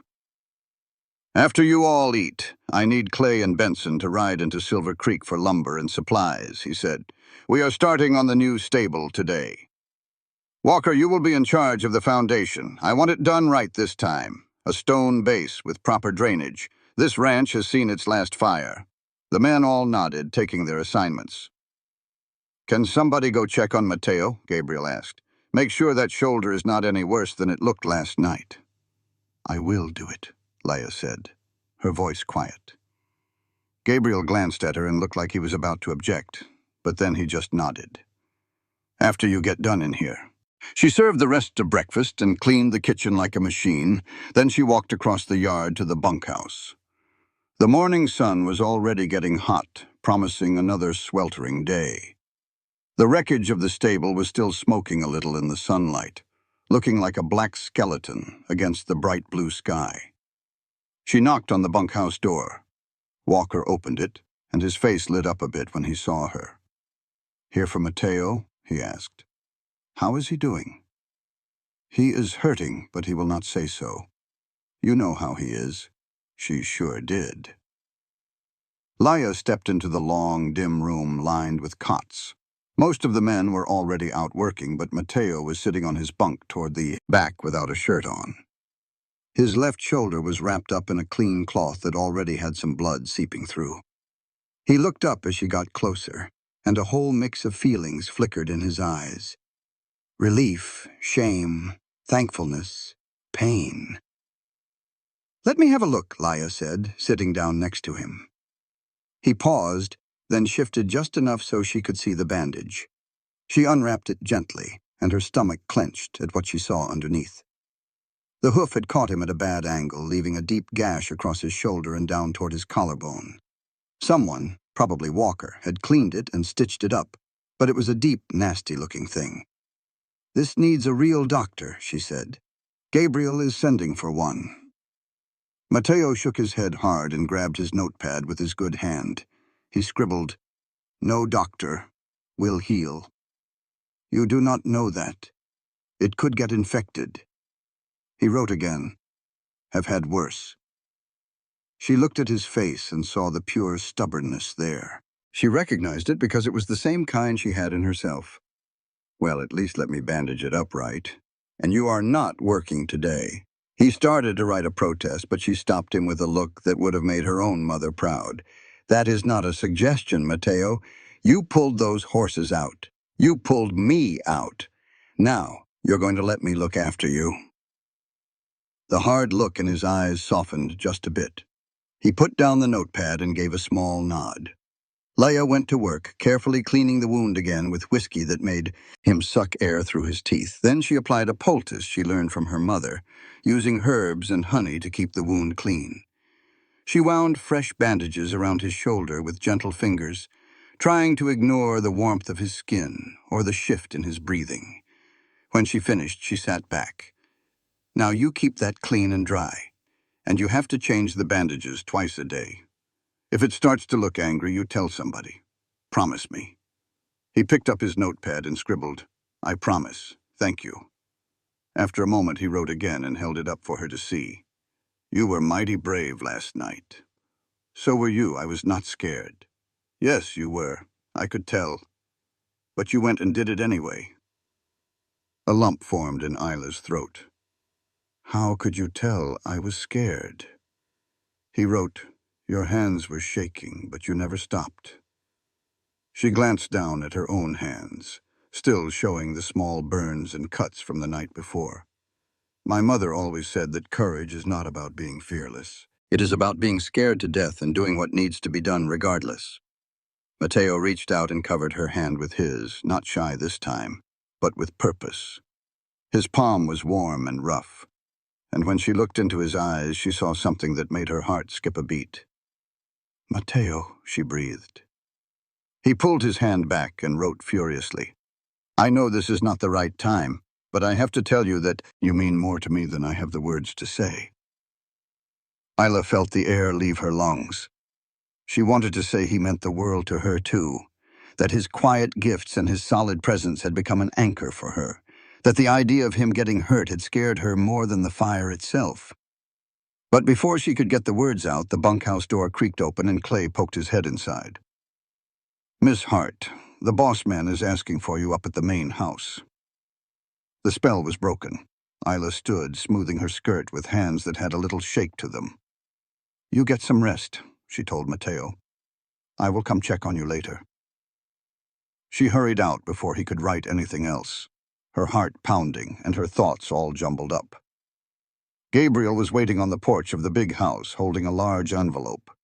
When Isla walked up the steps, he pointed for her to sit in one of the rough-hewn chairs. "How is Mateo?" he asked. "He is hurt, but he is stubborn. He will be fine as long as he does not do anything foolish." "Good." Gabriel sat down across from her, placing the envelope on his knee. "I need to talk with you about something important." Isla's stomach clenched. After all that had happened, she was sure he was about to tell her she was more trouble than she was worth, that the ranch could not take on the risk she brought with her. "All right," she said, choosing her words with care. Gabriel was silent for a beat, his eyes looking off at something far away. "When Margaret passed, I swore I would keep this place going for Samuel, to give him something to take over, something to be proud of. Then Samuel was gone, and I lost my reason. I just kept working because it was the only thing I knew how to do." He stopped, turning the envelope over and over in his hands. "Last night, watching that stable burn down, it hit me. I have been so stuck on what I have lost that I stopped seeing what I still have right in front of me. This ranch, these men, a chance to build something that really matters." He looked straight at her. "And you, Miss Hart. Let me finish." His voice was soft but firm. "You have been here for 4 months. In that short time, you have made the cookhouse a place the men actually enjoy, something that feels like a home. You have worked harder than any person should ever have to. You saved my horses, and you probably saved me from myself while you were at it. And I have been paying you $20 a month, like you are just some other ranch hand." He held the envelope out to her. "This is a contract, a partnership agreement. I am offering you a piece of Iron Mesa, 10% ownership, A salary 3 times what you are making now, and your own house on this land. Not just the room off the kitchen, but a real house. One of the old line shacks up on the ridge can be fixed up real nice with a proper kitchen and a bedroom, and a view that looks out over the whole valley. Isla just stared at him, unable to make sense of his words. I do not understand. Why are you doing this? Because this ranch needs you. Because I need somebody I can trust to help me run this place the right way. Because you have more than earned it. He placed the envelope on the table that sat between them. Ruth wrote me again after she got back home. She told me I needed to stop trying to carry the whole world on my own shoulders. She said Margaret would have been furious with me for being so bullheaded. And she was right. I cannot run this place by myself, and truth be told, I do not want to anymore. Isla picked up the envelope with trembling hands. Inside, she found a legal paper full of lawyer talk, but the important parts were clear as day. Partnership, ownership, a future. This is too much, she said, her voice barely a whisper. It is what is fair. I am just a cook. No, Gabriel's voice was solid. You are not just anything. You are the woman who walked out of the desert with nothing but the dust on your boots and built a life for yourself with plain old grit. You are the woman who ran into a burning building when I was frozen. You are the woman who makes grown men ask for a second helping of biscuits, and who has been quietly holding this ranch together while I remembered how to be a person again. Tears started to well up in Isla's eyes. She looked down at the document, at her own name written there in official script, and she thought about her mother saying the dead do not want us to stop living for them. I accept, she whispered. Gabriel's face broke into a smile that was so real and warm it changed his whole expression. Good. We will ride up to the line shack this afternoon so you can take a look at it. It needs some work, but it is solid. And Wyla, he paused, thank you for everything. After their talk, Isla felt like she was floating back across the yard. A partner, an owner, a house of her very own. It all felt like a dream she could wake up from at any second. She saw the men were already hard at work on the stable ruins, hauling off scorched timber and marking out the foundation for the new building. They worked with a new kind of energy, no longer stuck on what they had lost, but focused on what they could build. Mateo was sitting on a bench by the corral. His hurt shoulder was strapped up tight, but his good hand was busy working a piece of leather into a halter. He put his work aside when he saw her coming. She sat down next to him, so close their shoulders were nearly touching. Gabriel just offered me a partnership, an ownership stake in the ranch. Mateo's eyes went wide. He grabbed his notepad and wrote, "That is wonderful, you deserve it." "I do not know if I deserve it, but I am so grateful for it." He wrote again, "You deserve every good thing that comes your way." Isla looked at him, at this man who had been leaving her little gift since her very first week, who had worked alongside her without a single complaint, who had charged into a fire with her just because she asked. "Mateo, what you wrote to me earlier, in the bunkhouse?" He got a little tense, waiting. "I need you to know that you matter to me too, more than I have ever let myself show." She took a shaky breath.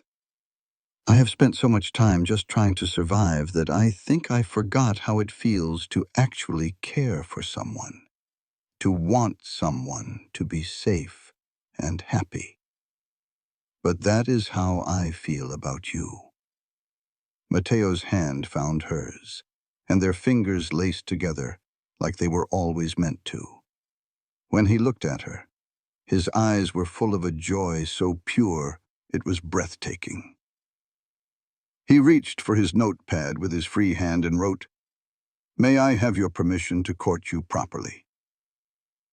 A real smile spread across Ila's face, warming her from the inside out. "Yes, but only if you promise to rest that shoulder and stop doing reckless things." He wrote, "I promise to try." That is not a real promise. He smiled back. "It is the best you are going to get from me." She laughed, a true, honest laugh, and the sound of it felt both strange and wonderful. Mateo gave her hand a gentle squeeze, and they sat there together watching the men work and thinking about a future that neither one of them had ever dared to imagine. That afternoon, Gabriel took Isla up to see the line shack. They went on horseback with Isla on a gentle mare and Gabriel on a tall gelding. They followed a trail that wound up through a pine forest before it opened up on a ridge with a view that flat out stole her breath away. The line shack was in a clearing, surrounded by aspen trees whose leaves were shimmering like silver coins in the breeze. It was small, but it was well built with good bones and a stone chimney. Gabriel swung down from his horse and helped her down. Then he pushed the door open. Inside was one big room with a sleeping loft up above and a fireplace against one wall, and windows that let the warm afternoon sun pour in. Dust covered the floorboards, and you could tell the place had been neglected for a good while. Cobwebs clung to the corners, and one of the shutters was hanging loose. But Laya saw what it could be right away. "It will need a good cleaning," Gabriel said, "and probably some new windows. The roof might have a leak or two, but the bones of this place are solid." As Laya wandered through the little shack, her mind was already making it new. A little cooking spot over by the fireplace. A table right there by the window. A perfect place to read her mother's journal and Margaret's recipes. Plenty of room for her cast-iron skillet, her spices, and all the little keepsakes she had gathered. "There's a spring about 50 yards that way," Gabriel went on, gesturing with his hand. "Good, clean water all year, and the soil's pretty good round here.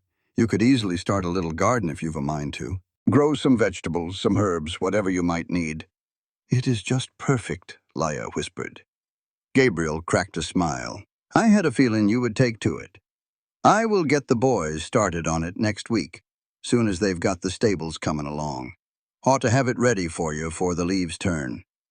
They rode on back to the ranch as the sun began to dip low, brushing the sky with colors of gold and pink. When they got to the main yard, Laya saw Mateo waiting by the cookhouse. He had a worried look on his face that melted away the second he saw she was all right. She gave him a small smile, and the pure relief on his face made her heart ache in a good way. The weeks that followed were a whirlwind of hard work. The men hammered away on the new stable during the daylight hours, while Laya kept things running in the cookhouse. But there was a whole new spirit around the ranch now. Folks were smiling more often. You could hear laughter ringing out at supper time. Even Gabriel seemed to have a lighter step, joining in the talk instead of just sitting there eating in that hard silence of his. Gabriel was a man of his word, and he put a crew on the line shack right away. Clay and Benson put in new windows and patched up the roof. Walker built her a solid table and a matching bench. And Mateo, even with just one good hand, was determined to help, building her a fine set of shelves for her books and things. Through all of that work, Laya and Mateo found themselves getting closer. He kept leaving her little presents, a few wildflowers he would stick in her apron pocket, or a smooth stone from the river left on her windowsill. One time it was a wooden spoon he had carved himself. She made sure to cook his favorite dishes and always set aside the best piece for him. She learned to understand the quiet language of his face, since he had no words to speak with. One night, while they were sitting on the bench outside the cookhouse counting the first stars, Mateo scribbled a note and passed it to her. "I wish I could find the right words to tell you how I truly feel." "Oh, but you do tell me," Laya answered gently.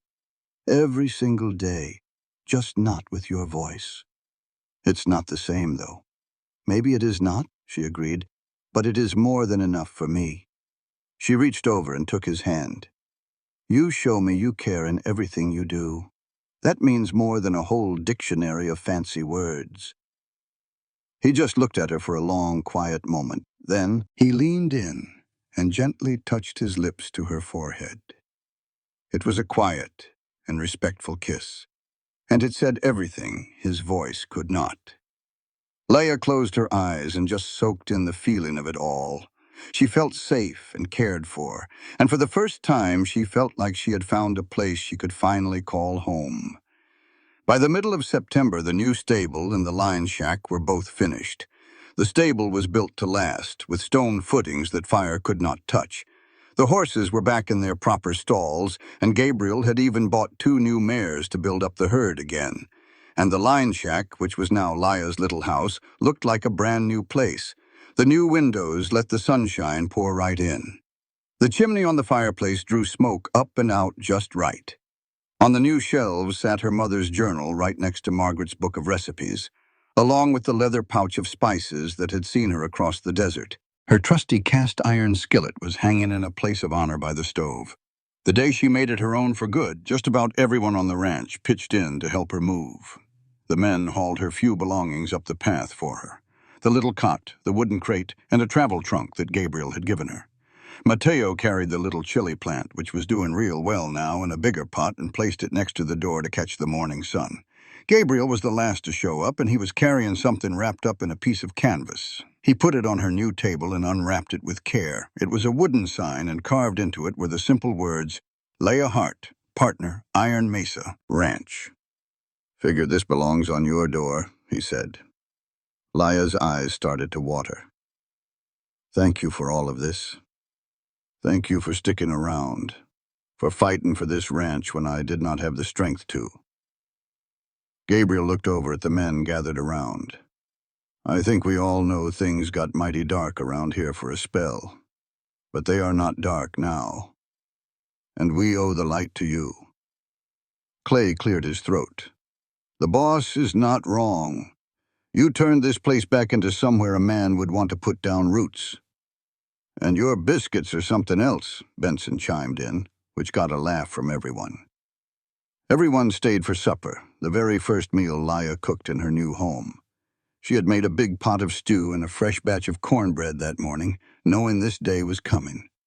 They all ate, crowded round the little table and even spilling out onto the front porch, laughing and carrying on just like a big family. As the sun went down and the men started making their way back to the bunkhouse, Mateo hung back.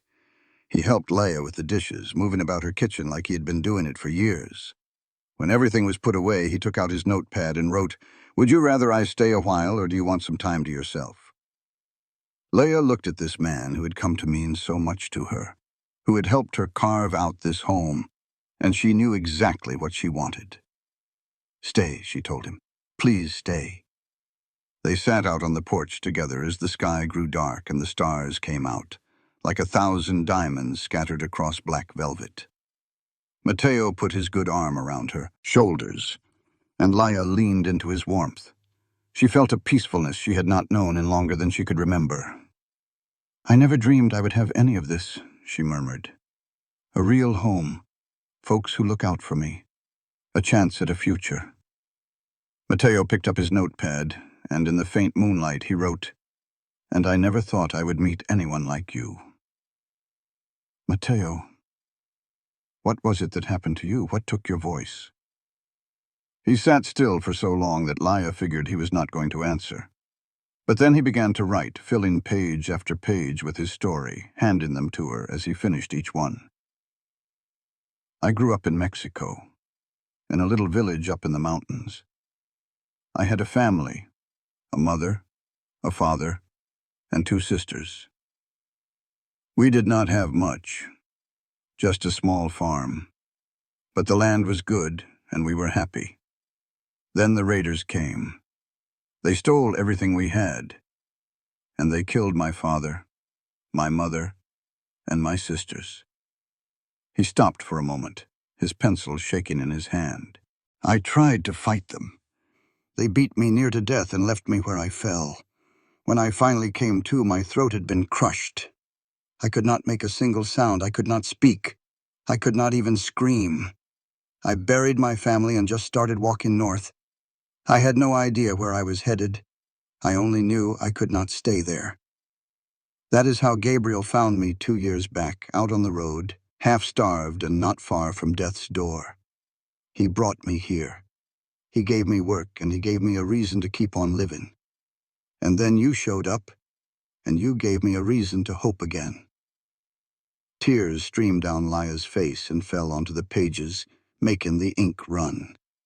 She set them down gently and turned to Mateo, cupping his face in her hands. "I am so, so sorry," she whispered, "for all that you lost, for everything they did to you." He reached up and touched her cheek, gently brushing her tears away, and she could see in his eyes that he understood. He knew that she had her own sorrows and her own scars to bear. "We are two of a kind, you and I," she said. "We are both survivors who just kept putting one foot in front of the other when anyone else would have laid down and quit. Maybe that is how we ended up finding each other." Matteo nodded, and then he closed the distance between them and truly kissed her. It was a kiss that held all the words his broken voice could never form. Laia kissed him right back, and in that kiss, she tasted her own salty tears, but also a sweet hope for the healing that was to come. When they broke apart, both of them breathing a little quicker, Matteo wrote one last thing. "I love you." "I love you too," Laia said, and she knew it was true down to her very soul. Fall arrived at Iron Mesa, and it was as breathtaking as ever. The aspen trees turned to brilliant gold, the mornings were sharp and cool, and the afternoons were filled with a gentle warmth. You could smell wood smoke on the breeze and the rich scent of the earth getting ready for winter. The whole ranch fell into the rhythm of preparing for the cold months ahead, and Laia found her own comfortable pace, splitting her time between the main cookhouse and her own little home on the ridge. Matteo's shoulder mended up, slow but steady, and he got back to his regular work with the horses. But these days, instead of heading to the bunkhouse at night, he was spending most of his nights up at Laia's cabin, and nobody on the ranch batted an eye. Some things just make sense without any words needed. Toward the end of October, a letter showed up from Ruth Cross.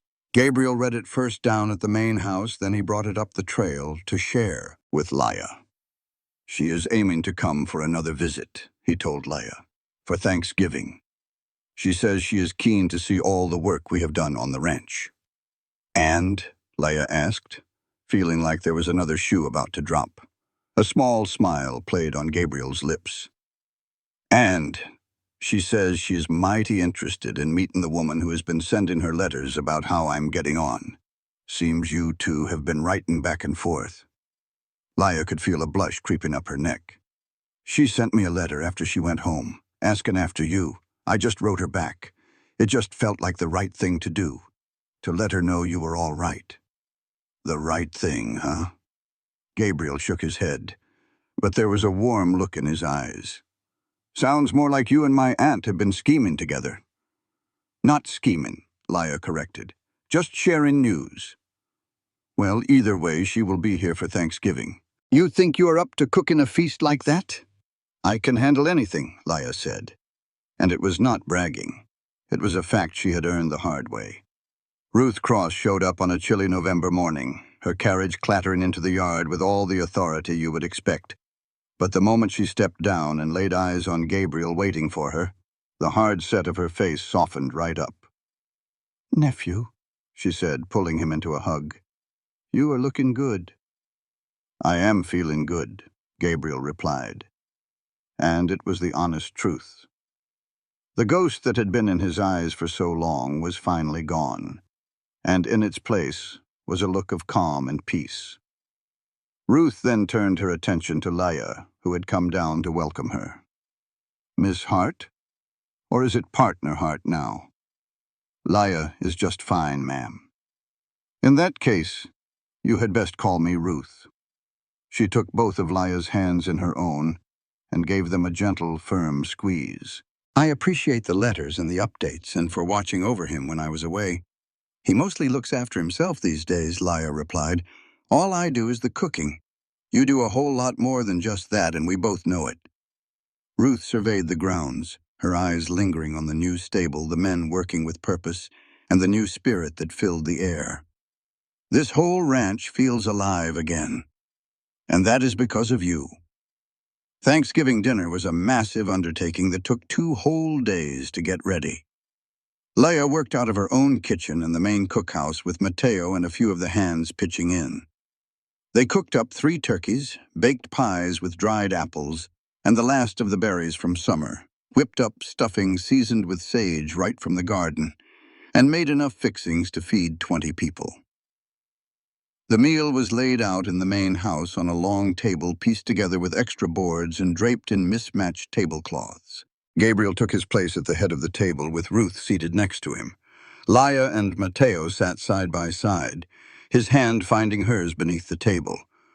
All the ranch hands claimed the other chairs, each man wearing his best clean shirt, looking a bit out of place but truly happy to be there.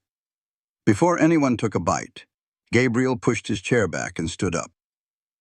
"I am not much for giving speeches," he started, "but I have something I need to say. 5 years ago, I lost my wife and my son. I truly believe that was the end of everything good in my life. For the longest time, I just went about my days, working because it was the only thing I knew how to do." He stopped for a moment, his eyes scanning the faces around the table. "But this year, I have come to understand something vital. Family is not just about who you share blood with.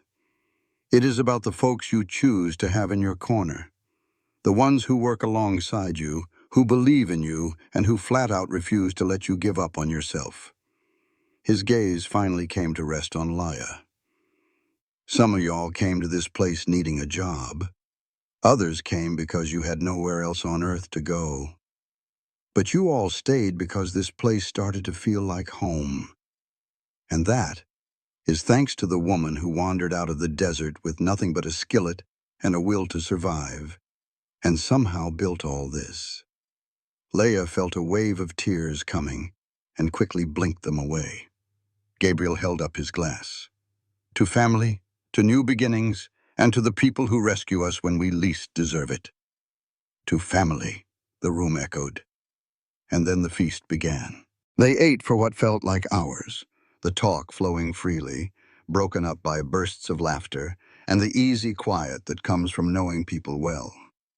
Ruth shared stories of Gabriel as a boy, making him turn red while everyone else roared with laughter. Clay showed off some of his card tricks. Benson sang an old cattle drive song with a voice that was surprisingly rich and deep. And Mateo, feeling braver in the warmth of it all, took out his notepad, jotted something down, and passed it along the table. The note said, "I am grateful for this place, and for all of you. For Laia, who showed me that home is something you make together." When the message finally got to Laia, she met his gaze with eyes brimming with love. And he gave her that special, beautiful smile that completely lit up his face. After the meal, while the men cleared the table and Ruth helped Gabriel put away the leftovers, Laia stepped outside to get some fresh air. The night was cold and sharp, and the stars were scattered across the sky like diamonds. She heard someone walking up behind her and turned to see Ruth, who was bundled up in the green shawl Laia had received from her months ago. "You are wearing it," Laia said, a little surprised. "I sure am. You sent it back to me in one of your letters. You said it ought to stay with the family." Ruth came to stand beside her, looking out over the quiet valley. "That was a bold move, sending it back like you were not family yourself." "I did not want to assume, Laia." Ruth's voice was soft, but had a definite strength to it. "You are family. You have earned your spot here with everything you have done, and I am so thankful for it." She reached into her pocket and took out a small box covered in velvet. This belonged to Margaret and her grandmother before her. Gabriel gave it to her on their wedding day. She opened the box, showing a simple gold band with a little sapphire stone. "He wanted me to give this to you." Laia felt her breath catch in her throat. "Ruth, I cannot accept this. It is not a marriage proposal." "Well, not yet anyway," Ruth said with a little smile. "It is a symbol of what you mean to this ranch, to Gabriel and to every last one of us. Margaret would have wanted you to have it." She took Leia's hand and gently placed the box in her palm. "You brought this family back to life, Leia Hart. That is worth more than any gold or land or piece of paper. That is worth absolutely everything." Leia held the box tight, a lump of emotion in her throat, making it impossible to speak. Ruth gave her a quick, warm hug before heading back to the house, leaving Leia standing alone with the stars and the profound weight of a legacy she never thought would be hers. When she finally went back inside, Mateo was there waiting for her. He noticed the box in her hand and lifted an eyebrow with a silent question.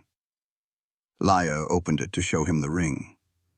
From Margaret, by way of Ruth, from Gabriel. Mateo wrote on his pad, "It is beautiful." "It is a promise," Leia whispered. "A promise that I belong here. That all of this is real. It is real. We are real."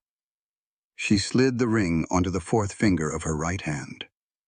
Not for a wedding, not just yet. But it was a place of honor all the same. The ring fit like it was made for her, like it had been waiting there for her all this time. Winter settled over Iron Mesa, bringing snow, sharp winds, and long, dark nights. But the ranch held up strong against it. The new stable gave the horses a safe, warm place to shelter. The cookhouse was always busy, feeding men who had shorter workdays but still needed a hot meal to fight off the chill. And up on the ridge, in the little line shack they now called home, Leia and Mateo started to build their life. They cooked together, his healed shoulder now strong enough to chop vegetables while she managed the stove. They would read by the glow of the fire, with her mother's journal and Margaret's recipe book open between them, adding their own notes along the edges.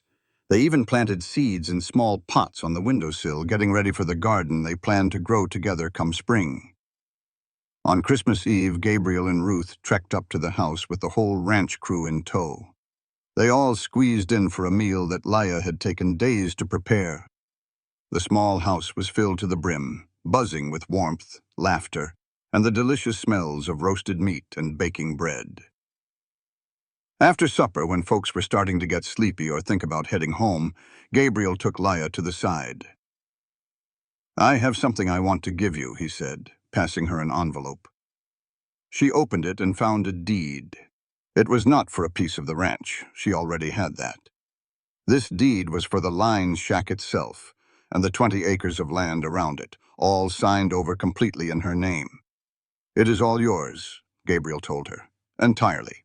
No matter what the future holds for this ranch, this piece of land belongs to you. You have earned it." Leia looked at him, her eyes shining with tears. "Gabriel, you rescued me," he said with simple honesty. "When I was lost in my own sorrow and could not see any way out, you were the one who threw me a lifeline. This is not nearly enough to repay you, but it is what I can offer." She wrapped her arms around him. This man who had been a complete stranger just 6 months ago, but was now like a brother to her. "Thank you for all of it. Thank you for choosing to stay, for not giving up on any of us." As the party wound down and everyone started making their way back to the main ranch house, Mateo led Leia out onto their porch. The night air was biting cold, but perfectly clear. The valley stretched out before them, looking like a quilt of sparkling diamonds where the moonlight hit the snow. He took out his notepad, and in the soft glow of a lantern he wrote, "I know we have not been together all that long, and I know I cannot offer you fancy words or promises I can speak." Leia felt her heart start to pound in her chest. "But what I can give you is my whole heart, my absolute loyalty, my protection, and everything that I am, and everything that I will ever have." He flipped to a clean page. "Will you marry me?" Leia looked at this man, the one who had left quiet gifts for her, who had charged into a fire right beside her, who had shown her in 1,000 unspoken ways what true, earned love really was. "Yes," she said without hesitation. 1,000 times, yes. A huge smile spread across Mateo's face, the biggest she had ever seen on him. He took out a small cloth pouch from his pocket and carefully unwrapped it. Inside was a ring he had crafted himself, braided from horsehair, and decorated with little bits of turquoise he had gotten on a trip to Silver Creek. He gently slipped it onto her left hand. And now Leia wore 2 rings. Margaret's on her right hand was a symbol of where she belonged. Mateo's on her left was a promise of their forever. They got married in the spring, just as the aspen trees were starting to show their green buds and the valley floor was a carpet of wildflowers. The ceremony itself was simple, held right there in the yard at Iron Mesa with Gabriel officiating. He had made a special trip to Silver Creek just to get the papers that made it legal. Ruth stood up as their witness, happy tears running down her cheeks. The ranch hands were all there in their Sunday finest, grinning and nudging each other. Laya wore a plain, cream-colored dress with a bit of lace at the collar that she had sewn herself, and she carried a bouquet of wildflowers that Mateo had gathered for her that morning. Mateo was dressed in a new shirt from Ruth, and looked more jittery than she had ever seen him. When Gabriel asked if they would join their lives together, Mateo simply held up a sign he had made beforehand. It read, "I do." And Laya, with a voice that was strong and clear, said, "I do." They sealed their marriage with a kiss that made all the cowboys whoop and holler, and sent Ruth reaching for her handkerchief. Afterward, everyone headed to the cookhouse for a grand feast that Laya and some of the other ranch women had been working on for the past 2 days. There was music from Benson on his fiddle and another hand playing harmonica, and the dancing continued long after the stars appeared. Gabriel even danced with Ruth, laughing more freely than Laya had ever witnessed. Clay tried his best to teach Walker the waltz, and almost got his toes trampled. And then Laya danced with Mateo, his good arm wrapped securely around her waist, as they moved together slowly under the vast Montana sky. "I love you," she whispered, her head resting on his chest. He could not say the words back, but she felt his arms hold her just a little tighter, felt the steady, strong rhythm of his heart, and she knew he was saying the very same thing. That evening they came back to their house on the ridge. It was their home now, through and through. Mateo lifted her right over the threshold, a custom he had picked up from Gabriel. He set her down easy, right in the heart of the room they had built with their own 2 hands. Laya let her eyes wander over the life they had carved out of nothing. She saw the shelves holding recipe books and old memories. She saw that heavy cast-iron skillet hanging next to the stove.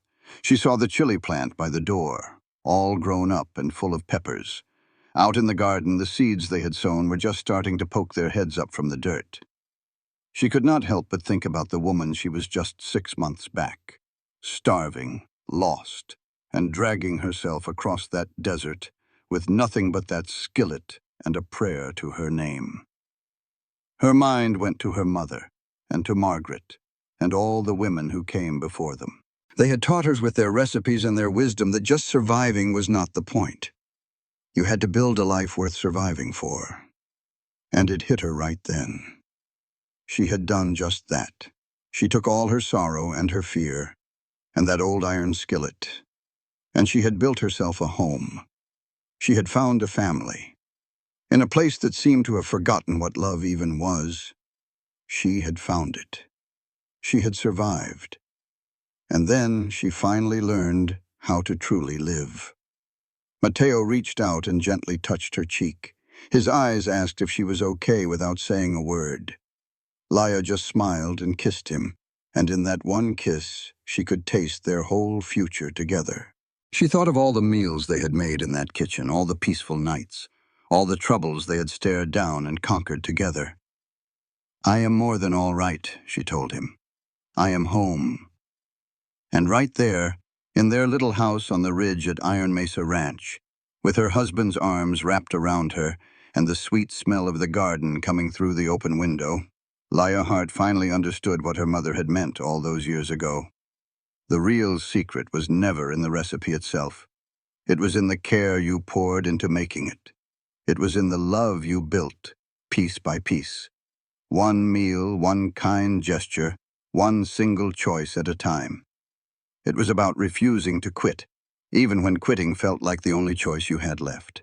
And it was knowing deep down that sometimes the most broken down places and the most broken down people can join together, and they can create something whole, something truly beautiful, something worth fighting for, something worth living for, something they could call home. This content was carefully researched, developed, and manually edited by our team to deliver meaningful stories with valuable life lessons. Every narrative is crafted to entertain, inspire, and empower our audience. We believe that great stories can change lives, and we are committed to bringing you content that matters. Thank you for being part of our community.